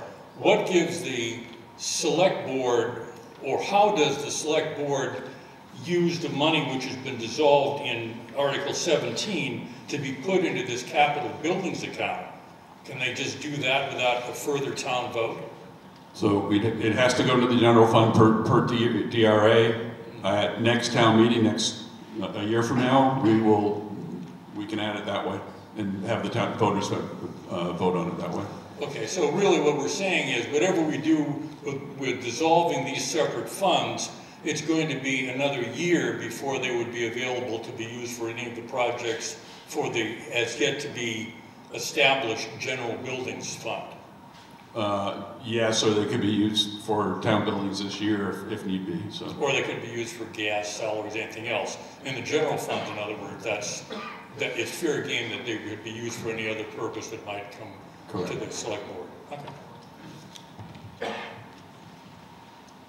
Okay. Sorry to belabor the point. Jim brings up a good point.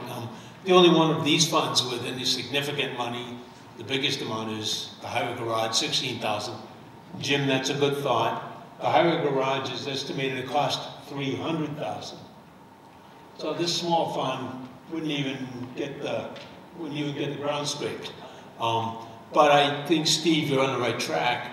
If a year from now the town still wants to pursue the highway garage addition, there's no reason that this money couldn't be put on a warrant article next year to be appropriated into what hopefully will be a real approved government buildings capital reserve fund. And furthermore, that would fit the timetable, Jim, because a year from now, the plan is for the highway garage addition in 2025.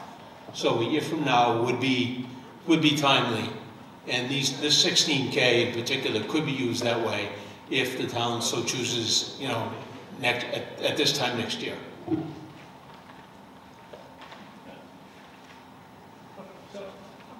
So let me just, Jim laughing again, let me just ask Claude, it sounds like it's all just a question of taking a long time for money to circulate back into any purpose, but in the meanwhile, it becomes part of the general fund. If we have a bad winter or flooding or something like that, it means that whatever our intentions were, that the garage fund disappears into the general budget for contingencies for the year that we're in right now. Is that right? Essentially, yes. In reality, it could happen that way, Jim. But we have not been putting money for the town garage CIP. We've been putting it in this fund we thought we had established already, which we're trying to actually establish. We have not been putting it in this highway garage fund. So the money that you've already earmarked, but for a fund that you're asking the voters to vote for this year, you've already got projects that it's been earmarked for. Correct. So once it finds a fund for the money to go into, you already have a piece of that already set up for the creation or the improvement of the highway garage. Is that correct? That is correct. A portion of that 187 that's in the Article 12 is for the highway garage. Okay, so it doesn't really, what you know already is that you've got a certain amount of money earmarked for a fund that will likely be voted by the voters. What you can't promise is that $16,000 that could have been added to that fund will ultimately get its way into the general buildings fund. Correct? Correct.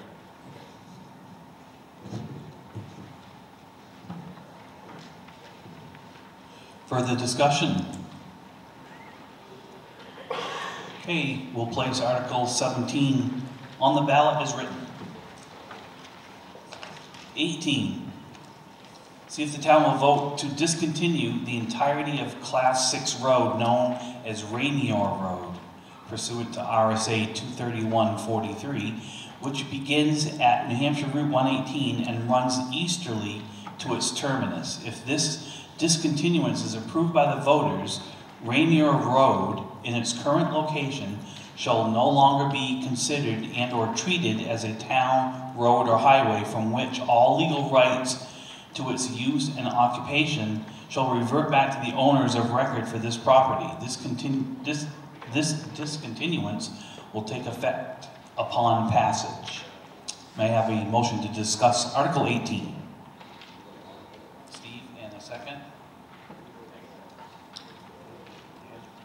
All right, any discussion on 18?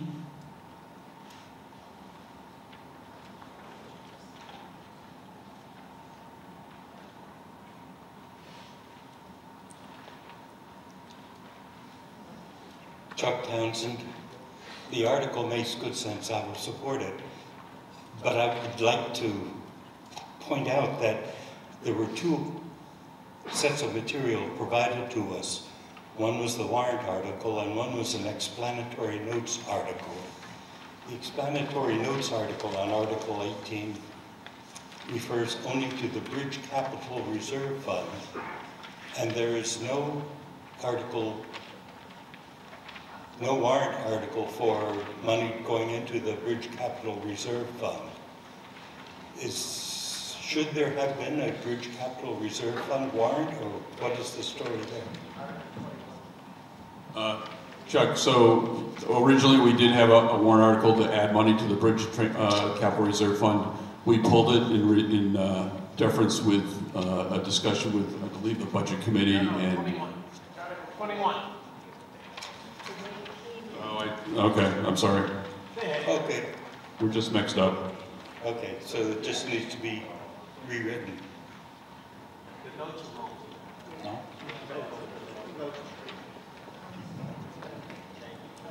Your explanation notes. Yep. Yes. Travis Anderson, I'm not familiar with Ramey Road. I'm just curious as to why we want to discontinue this, or does anybody live on this road?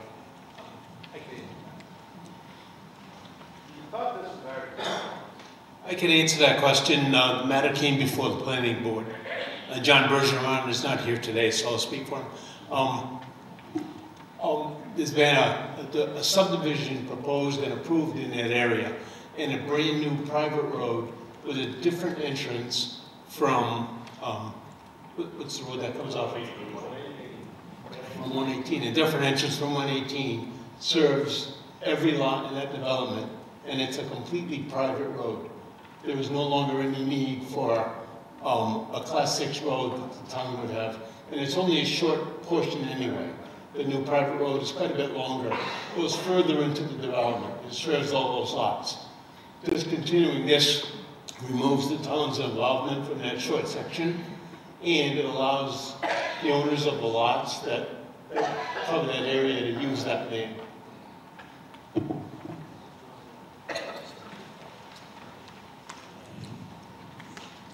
Further discussion? There being none, we'll place it on the warrant as written. Article 19.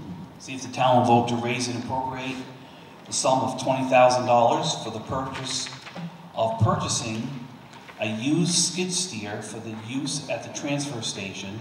Said funds to come from the transfer station special revenue account non-lapsing fund established in 2008 for this purpose. May I have a motion to discuss Article 19? Okay. Article 19, any discussion? Al Poznanski again. What will happen to the used skid steer? I believe we'll try to sell it, Al. It's pretty much past its usable lifespan right now. Now, this is probably a question for Mike. Mike, when we originally bought that skid steer, was there any money used from the transfer station account? And if there was, shouldn't any money that's acquired from the sale of this skid steer put back into the transfer station account? That would be my suggestion. Well, is that going to happen? Like I said, when we get to that point of selling that piece of equipment, yes. I mean, I don't see why it wouldn't. So, I mean, it's guaranteed that. As far as I'm concerned, yes. Okay. As far as I'm concerned, nothing in life is guaranteed, but as close as we can, yes. Close as you're going to get.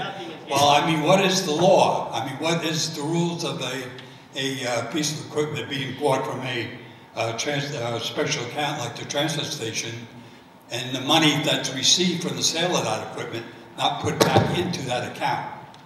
Yeah, no, I think the goal would be to put it back in. Al, I don't see any reason why we wouldn't do that. We need money in the transfer station fund for a number of projects, so I mean that. Yeah, but this would be only a small amount because it's a small piece of equipment.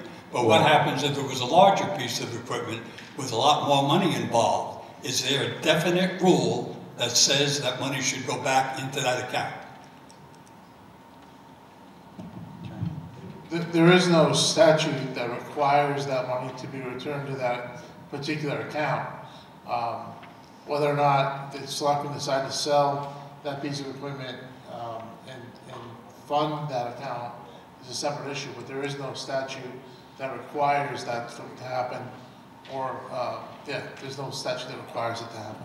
All right, what I'm saying is that when we originally purchased that piece of equipment, did the money come from that special account, which had to be approved by the taxpayers? Because that's a special account that's all separate by itself. I don't know, you have to go back to that town report, Al, to see where that money came from. I don't have that. I can't hear you. So Al, I don't know, you'd have to go back to the year that was purchased to see how we purchased that piece of equipment. I have no idea. Yeah, that's why I asked Mike. Okay.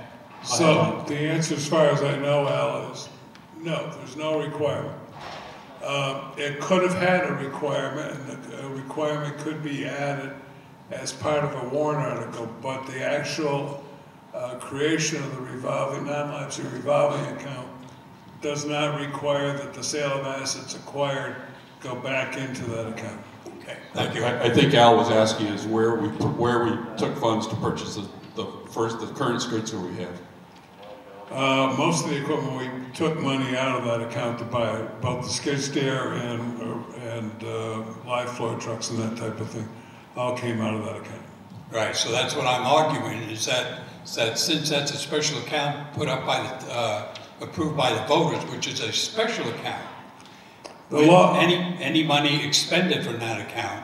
No, the law was set up for things like this, and transfer stations in particular, and there's no requirement. Some laws have that the equipment is owned by that account, but that's not how it was set up in New Hampshire.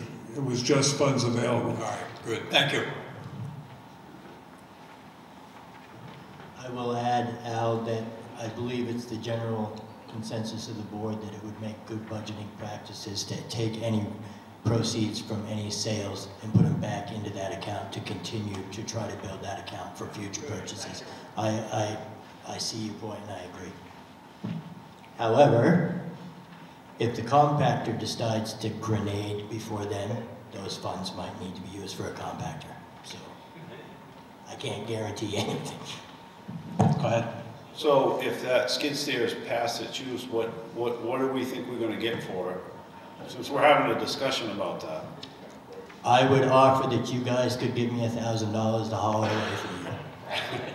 That's about what it's worth. Okay.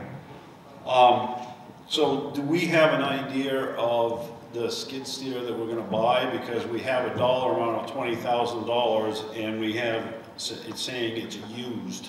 So that's what JR asked for when he came to the CIP committee. We clarified a couple of times he doesn't want a newer piece of equipment. It's not heavily used, and this is what he asked for.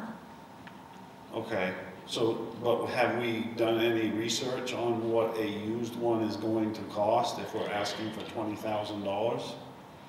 So when you say we, I think that JR looked at some and maybe collaborated with the highway department. I can't say for sure. I would believe that he had done some research before asking for an amount. Okay. Thank you.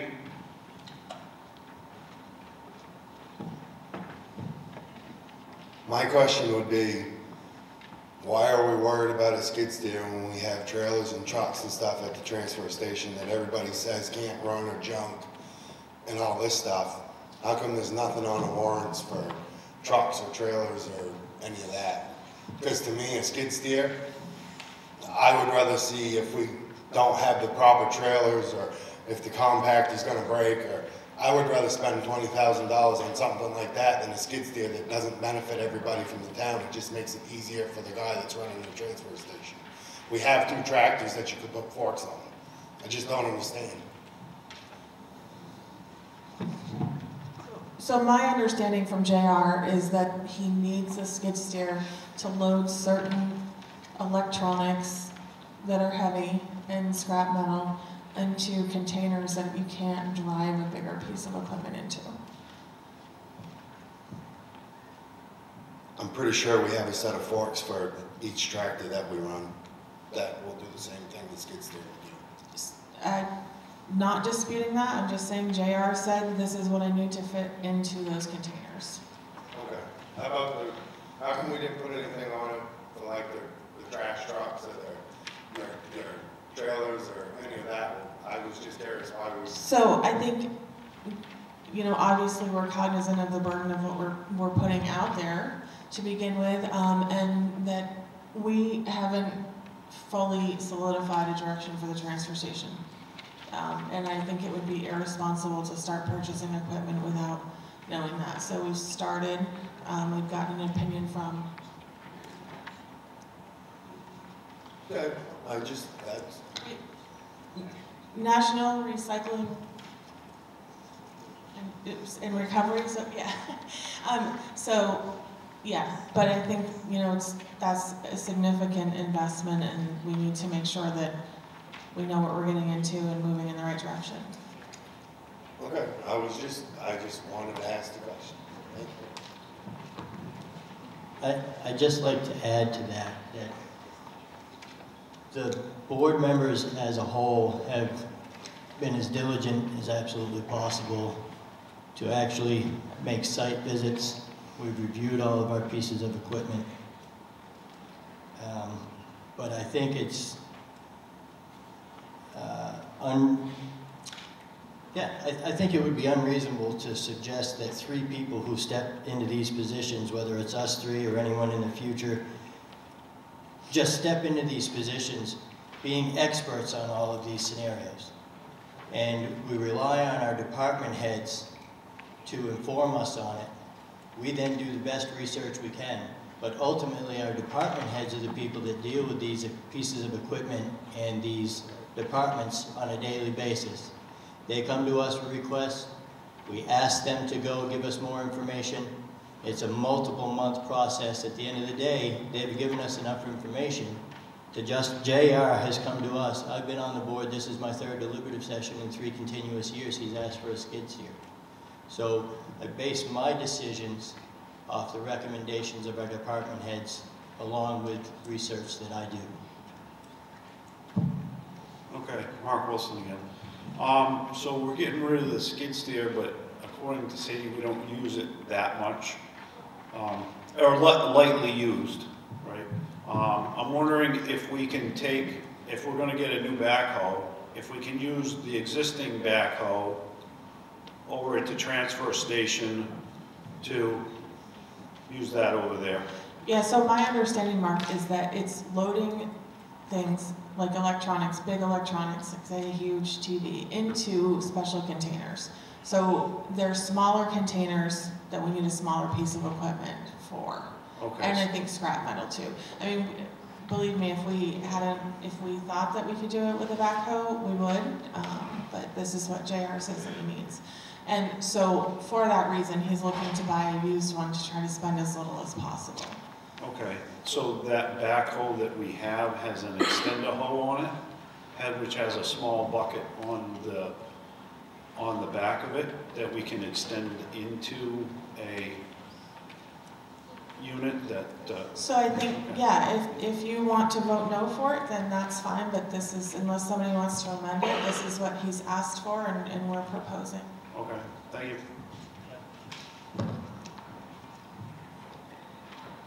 I want to second what Sadie just said. The problem is that you got low overheight in some of those cargo containers and you're not going to get a backhoe in there. Even with extenders, you can't get it 20 feet or 30 feet down the box. So that's been an issue. And in several years, over the last 15 years, things have gotten positional between highway and the transfer station. You can't get equipment. So I think my recollection is this year that the plowing, cleaning up after storms is being done with that skid steer. So it might make sense if you had equipment that could be used between the two departments. But a skid steer, new or used, is a lot less than a backhoe in terms of cost. And B, there isn't always cooperation in using the equipment. And C, it just wouldn't fit in the boxes. And we've got something like 4 containers that have those size limitations.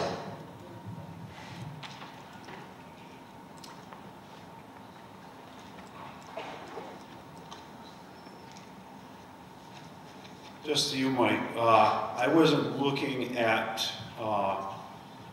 joining the two. It's just bring the backhoe that we're going to get rid of and try to get a little more use out of it over there. I personally think it's always good if you can get more use. If you can't get any money out of resale, hold it. You can always sell it for junk later.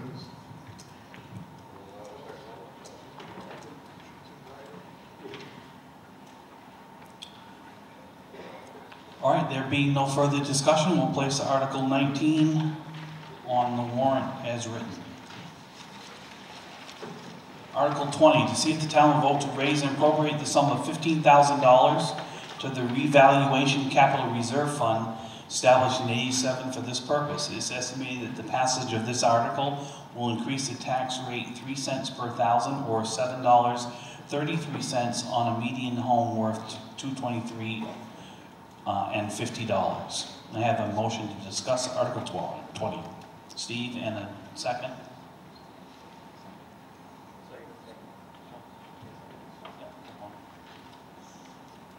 Any discussion on Article 20?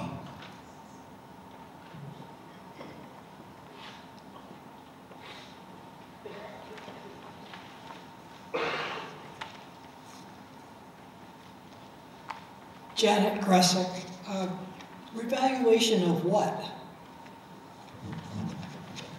Town property, all the residents' properties have to be reevaluated, reassessed every 5 years, I believe it is.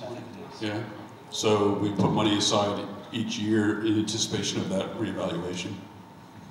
Would the addition of that make it clearer?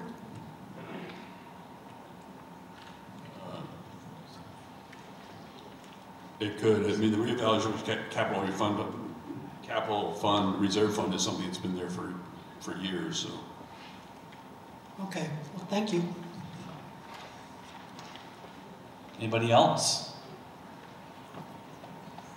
Okay, we'll place Article 20 on the ballot as written. Article 21, see if the town will vote to raise and appropriate the sum of $40,000 to be added to the Bridge Capital Reserve Fund established in 2005 for this purpose. This sum to come from the unreserved fund balance as of December 31, 23, and will require that no additional amount be raised from taxation for this article. Can I have a motion to discuss Article 21? Sadie, in a second. Article 21, any discussion? Yes, go ahead. Yeah, Scott Johnson again. How much money do you know is currently in that fund? Claude, do you have that? Yeah, yes.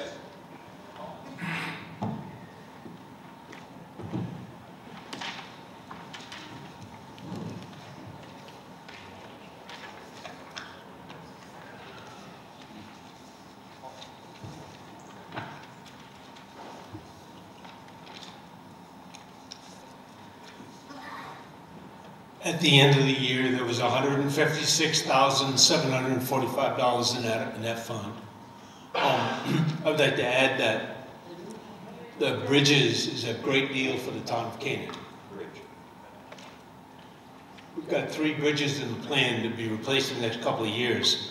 Well, this is my... Excuse me, at a cost of millions, and almost 90% of it will be paid for by state and federal funds. So we have 156,000, we're going to add 40, that'll bring us to about 200 that we can use over the next few years.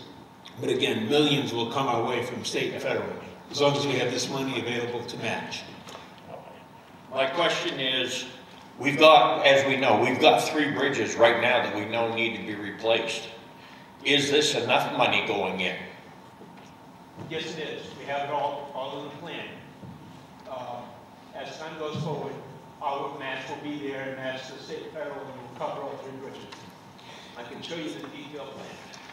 So Scott, it's part of that capital improvement planning that we do. So we put aside the money every year in anticipation. We look forward to see what we're going to expend in a certain year, and we build it up so that it's not a huge cost all at once. Yeah, well, I do know that we had bridges that are also listed under the flood mitigation. Are that's still in the schedule? There money coming from that, or is this all 3 of those going to be through State Bridge Fund?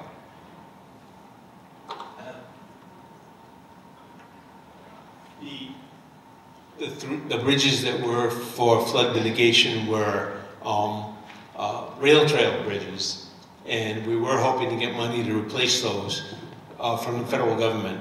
That money evaporated, so those bridges are not in our plan for replacement right now.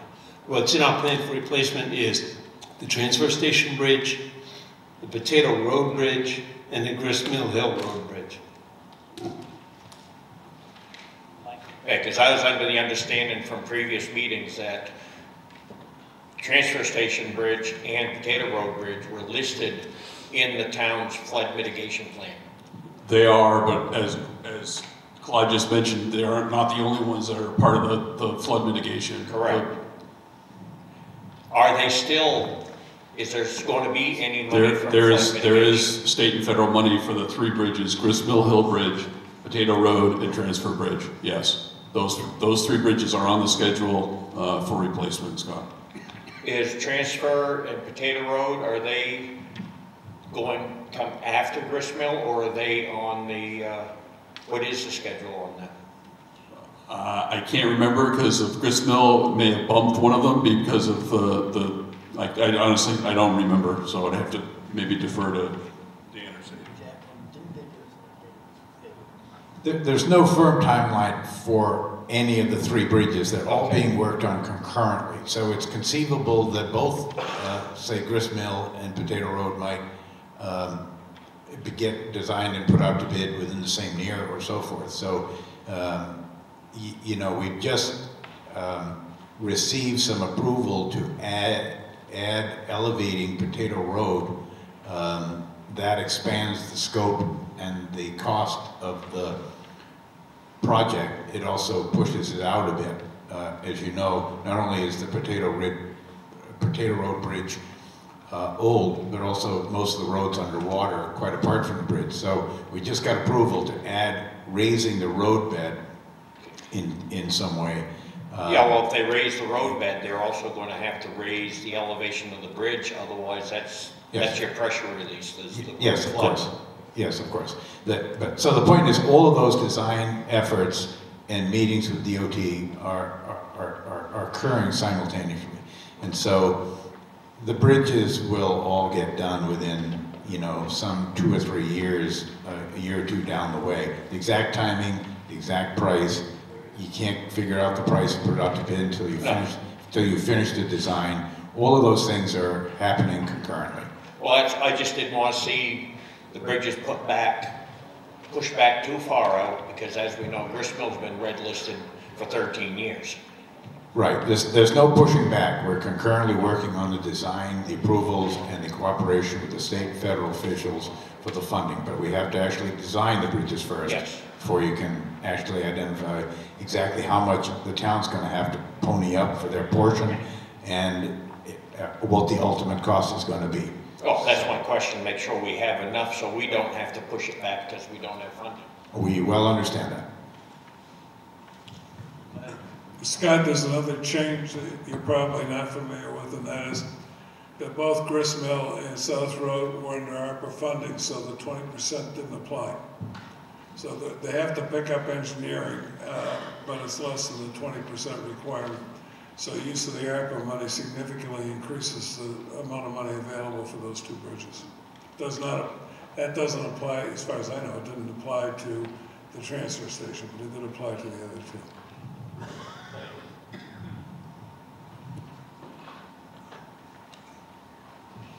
Okay, there's Being no further discussion on Article 21, we'll place it on the ballot as written. Article 22, see if the town will vote to raise and appropriate the sum of $23,000 to be added to the Government Buildings Capital Reserve Fund.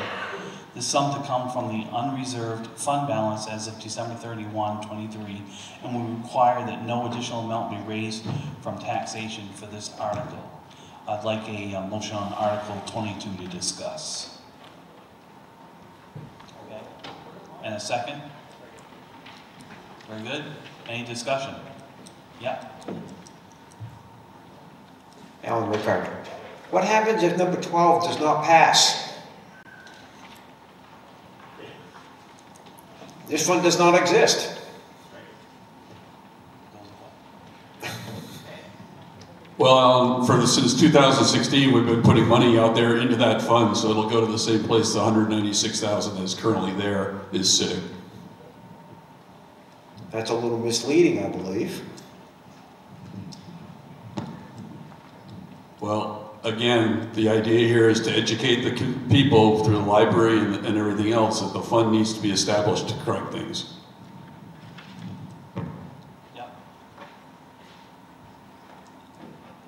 So Alan, I'm hoping that the people at Canaan understand that when you have millions and millions and millions of dollars worth of buildings in the town with best of intentions, thought it created a capital reserve account and has managed to put aside a couple $100,000 so far, that they will understand, because all 50 people in this room will go out and tell another 150 people each that that money is critical to do it as a savings account to fix those buildings, because it's really critical, and it would be a huge mistake if the voters in a fit of whatever did not approve completing those transactions to make sure that money was available for government buildings. Further discussion? Okay, there being none, we'll place Article 22 on the ballot as written. Article 23, to see if the town will vote to raise and appropriate the sum of $4,590 for the support of West Central Behavioral Health in fiscal year 23, July through July 1, 22 through June 30th, 23. West Central provided to 45 Canaan residents, including 22 children. As the region's nonprofit community mental health center, West Central Behavioral Health provides mental health services and substance use disorder treatment for many of the most vulnerable residents, including adults, children, and elders. Support from the town of Canaan will help us sustain our commitment to provide affordable mental health services to area residents. Can I have a motion to discuss Article 23? Okay, second. Okay. Any discussion on 23? Yes, go ahead and use the mic, please.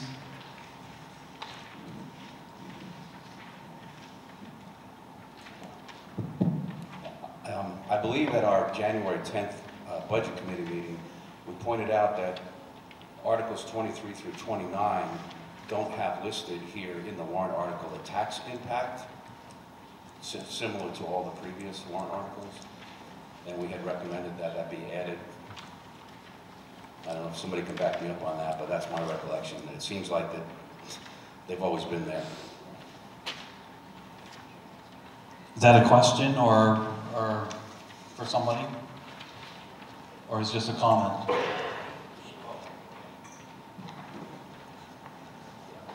Yes, in that case, since I got some confers there, I would make a motion that the tax impact for each of the Articles 23 through 29 be listed in the written warrant article presented before the voters for the March meeting.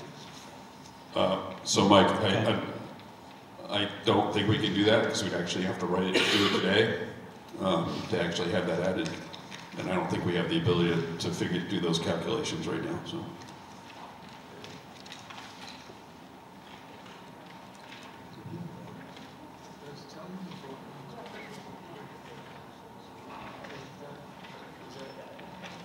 I don't remember, so.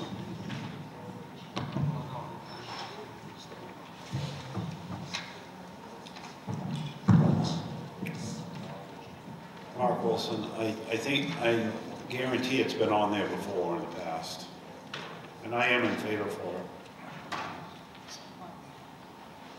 Go ahead to continue the discussion while we're waiting for an answer here.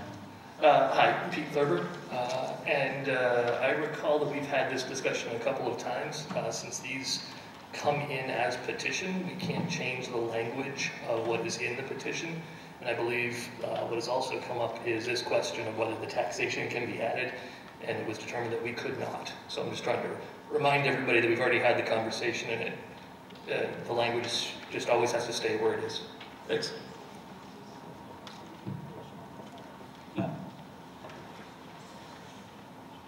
Hey, Pete. So the first question is whether the language can be added or not. You can't change the warrant article. The warrant article was everything up above without the business about what the impact is. So the impact is not submitted by the petitioner. It's required by law because the voters approved it about 10 years ago, requiring it by law to be on there. So anything that would impact tax rates is supposed to have that language on there saying what the potential tax impact is. So A, it's not discretionary, and B, it is not something that is the direct wording of the petitioned article. It's something that is added by law. So Mike, thank you. And to your point, it was in last year, so we just confirmed that as well. We can get that added before it goes to print, so the tax impact is on there. If it doesn't affect the warrant itself. That was going to be my question. Like, you could just do the calculations and then just double check them sometime before the ballots are printed, right? You don't have to do them now, because I'm afraid if you do them now, somebody might make a goof. But if you could, I am not going to make that calculation. I mean, someone's allowed to do them. I will let my finance manager, finance director make that calculation. Yeah, so you don't have to do them today. Good. Correct.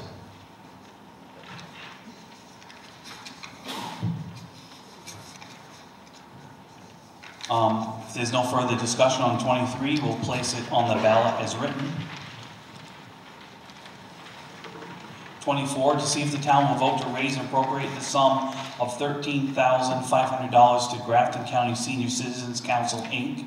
through the Mascoma Area Senior Center and the Service Link Resource Center for Services for Canaan residents in 2024. From July 1, 22 to June 30, 23, the Mascoma Area Senior Center provided services for 320 Canaan residents, and Service Link provided services for 65 residents. These services included congregate meals, home delivered meals, transportation, outreach support, Service Link support, and more. The cost of providing these services was $158,269.93. I have a motion to discuss Article 24. Steve and a second. Mark. All right, any discussion on Article 24, Grafton County Senior Citizens?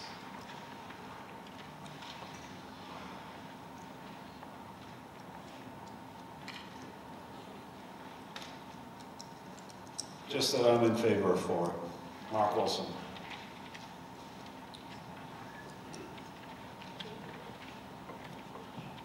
Further discussion? Yeah, go ahead. I'm in favor of Mark Wilson keeping up the tradition of his father.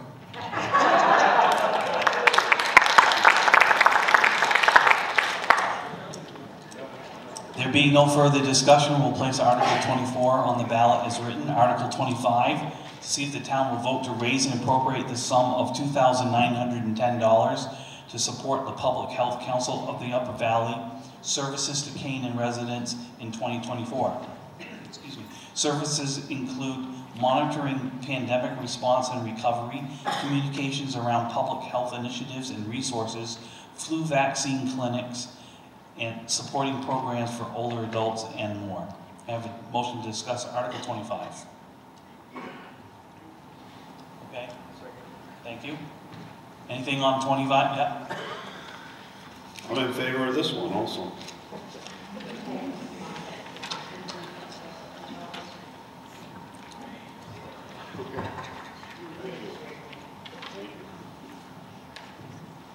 Is there anybody else? No, okay.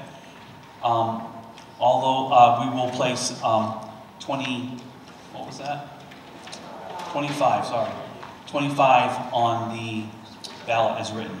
Article 26, to see if the town will vote to raise and appropriate the sum of $10,000 to support dental services at Mascoma Community Health Center. This appropriation will be used to offset annual donated dental care totaling $43,744. 19% of our dental patients are Medicaid patients, 27% are self-paying, including sliding fee patients, and 54% have commercial insurance. Mascoma Community Health Inc. is operating the dental practice that reopened in the healthcare center October 1st, 23.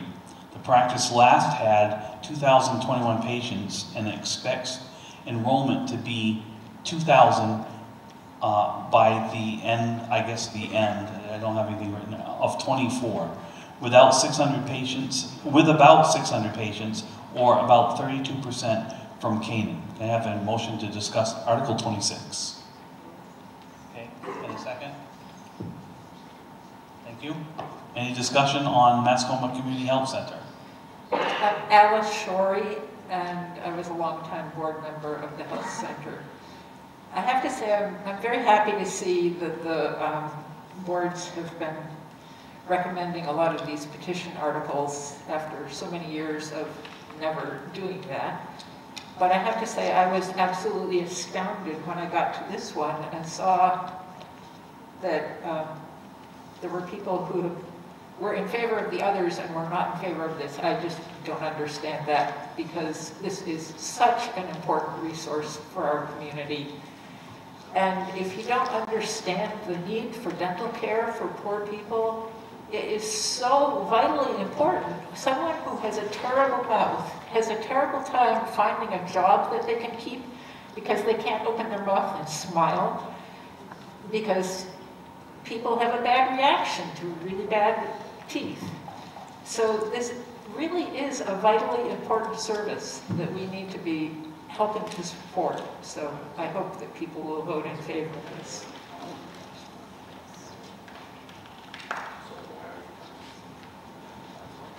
Mark Wilson, I am in favor of this one also. Thank you. Yes.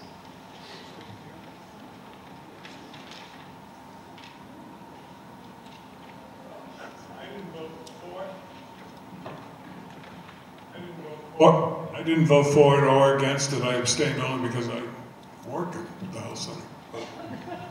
And that vote would have made it approved. I apologize. Article 26 further. Okay, we'll place it on the ballot as written. 27, to see if the town will vote to raise and appropriate the sum of $7,588 for the operation of Tri-County Community Action Program, Inc. service programs in Canaan.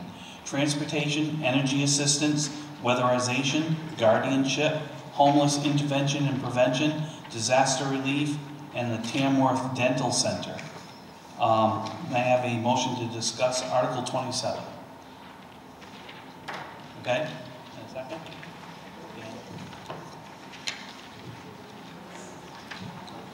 Any discussion on Article 27?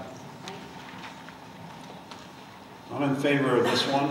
I also want to say that I am in favor of these because really the town pays minimal cents for how many residents we have here, and we do get a lot of benefits from this.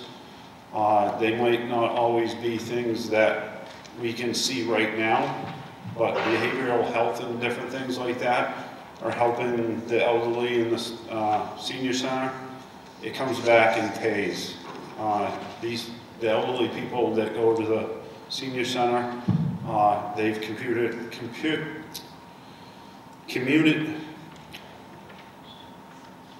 they put a lot of their resources over the years into this town. So that's my belief on these. Thank you.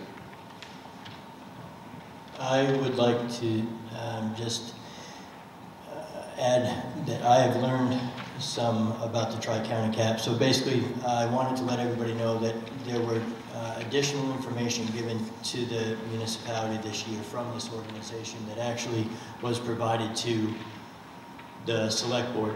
And with that information, it was a breakdown of what help this service provides to each community that it represents. And it gave the amount of people and a dollar amount associated with that. So I then took that information and divided it, the amount of people by the dollar amount I was saying, because my curiosity was, are they giving us a percentage of their overall? So we're not actually getting a real dollar amount of what was served in Canaan. And upon doing that, I saw that the average amount for heating assistance that they gave per person was a little over $1,200. And that made sense to me. That might be about 2 tanks worth of fuel a year. Then I checked into the electric, how much. So there's about $450 per person is what it adds up to be. And that makes sense to me because that might be, you know, two months worth of electric bills with the late fees associated with them. So upon checking into those numbers, it does make sense that we didn't just get a percentage, and that is the actual dollar amount that we're providing to the residents of Canaan.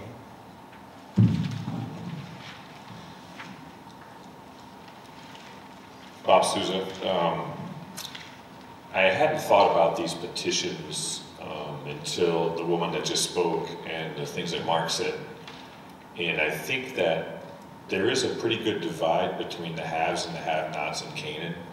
And it seems like these petitions are all dealing with the have-nots, which I think those of us that have need to pay extra attention and take care of the have-nots because they don't have any other options, a lot of them. And I know it's probably against the rules to backpedal just a skosh. When the dental was closed at the community health center, I had to go, and I have dental insurance, I had to go almost 2 years without a cleaning, and my wife had to go to Connecticut to get dental work done. And these things need to be considered. This one thing for us to drive to Connecticut to see friends and get dental work done, there's a lot of people in this town that can't afford to do that. So these petitions are very important.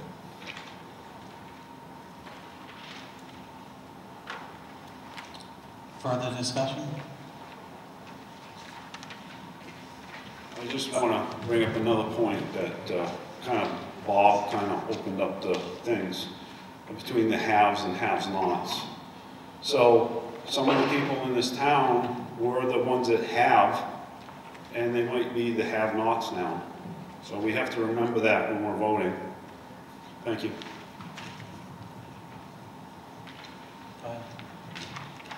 I want to thank the speaker for the comments about the dental practice. Several of us in this town were actively involved with reinstating the dental practice. To say that there's a crisis in dental care is the understatement of the decade, not just the year.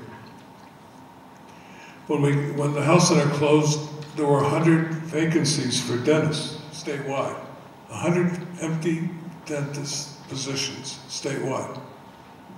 When we reopened it in October, there were still 40 empty positions. Tom, stand up. So the guy that's standing up down front is probably the most important impetus for getting the dental practice going. He's a resident on the west side of Goose Pond. Former head of the residency program at Yale for dentistry, professor of dentistry, and you name it, he's done it in the field of dentistry. And he volunteered to work with us to restart the dental practice. I think we've got something like 400 patients that registered in the last 3 months. We expect to be up at 2,000 patients. I would say half of the patients that registered in the last 2 months have had no medical care since June of 2022. What's that? Dental care, I'm sorry, dental care, since June of 22. The quality of service is excellent now, thanks a lot to Tom.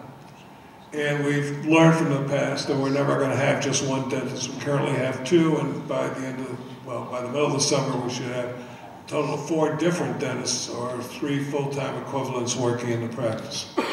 So we learned from our mistakes. We are lucky that we have finally become a federally qualified health center by joining with Health First out of Franklin, which means now there's a ton of support, public support, that's coming in from the federal government to help people that are most in need. We are also lucky in the state to have a program with Medicaid coverage now for dental practice. Medicaid coverage. So anybody in this town that qualifies for Medicaid can get really good coverage in the practice. And we're trying to recruit everybody that's eligible for Medicaid to come in. So I'm breaking my own rule and speaking in favor of this only because literally hundreds of us in Canaan have worked our butts off since 2014 to assure that there's quality medical and dental care in the town. And I could zip through the room and embarrass about 15 or 20 people in here that actively worked on that project. So unlike all the other things that you've read about in these warrant articles, this one came from Canaan, for Canaan.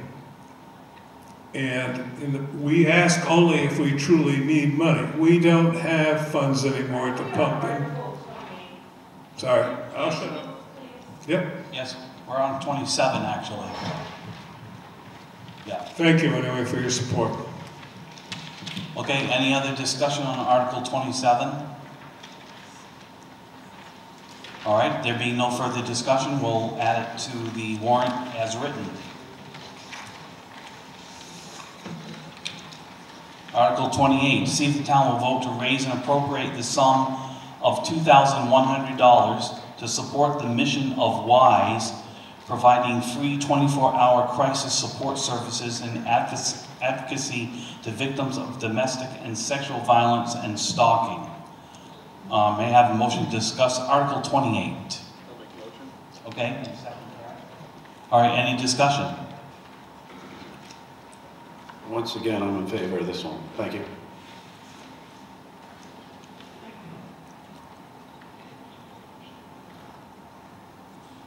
There being no further discussion, we'll place it on the warrant as written. Article 29, see if the town will vote to raise and appropriate the sum of $10,135 to help support public transportation services in the town of Canaan in 2024. We have a motion to discuss Article 29. Steve, and a second. Sure. Article 29, any discussion? I'm in favor of this one also. There's a lot of people in town that wouldn't be able to get to work if it wasn't for the advanced transit. And I appreciate it when they take advanced transit, because when I have to go to work and I'm working in a company vehicle, it's easier for me to get through. There's not as much traffic. Saves on the gas for a lot of these people also, if they even do have their license and they can't afford. Sometimes this is the extra little bit that can get them over the hump and they can pay their taxes to the town if they don't have a car and they can't afford one. Thank you.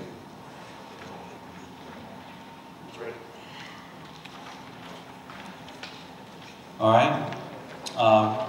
We'll place Article 29 on the ballot as written. Article 30.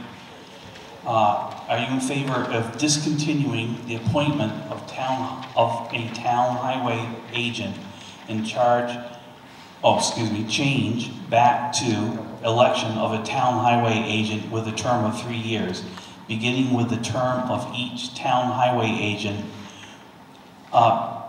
who shall be elected starting with next year's regular town meeting. I have a motion to discuss Article 30.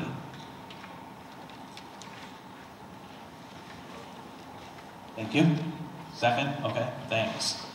Any discussion on Article 30?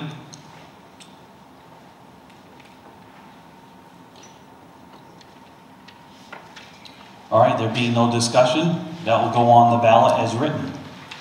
Is there any other business that may be lawfully brought before this assembly?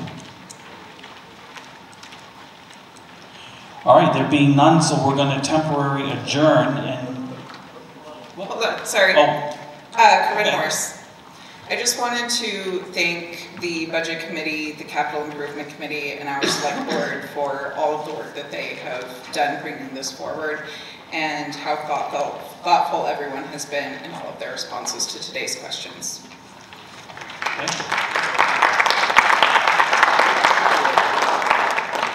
To also thank everybody for coming out today. This is a long meeting. It's vital for community involvement as we move forward. We've got a lot of difficult decisions to make, and you know, we all have to make them together. We all have to live here, so appreciate it. Thank you.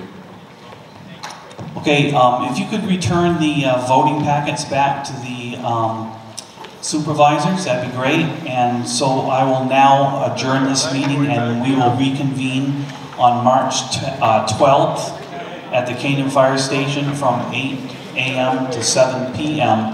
to vote on town officers and the approved warrant articles. Thanks so much. Have a great day.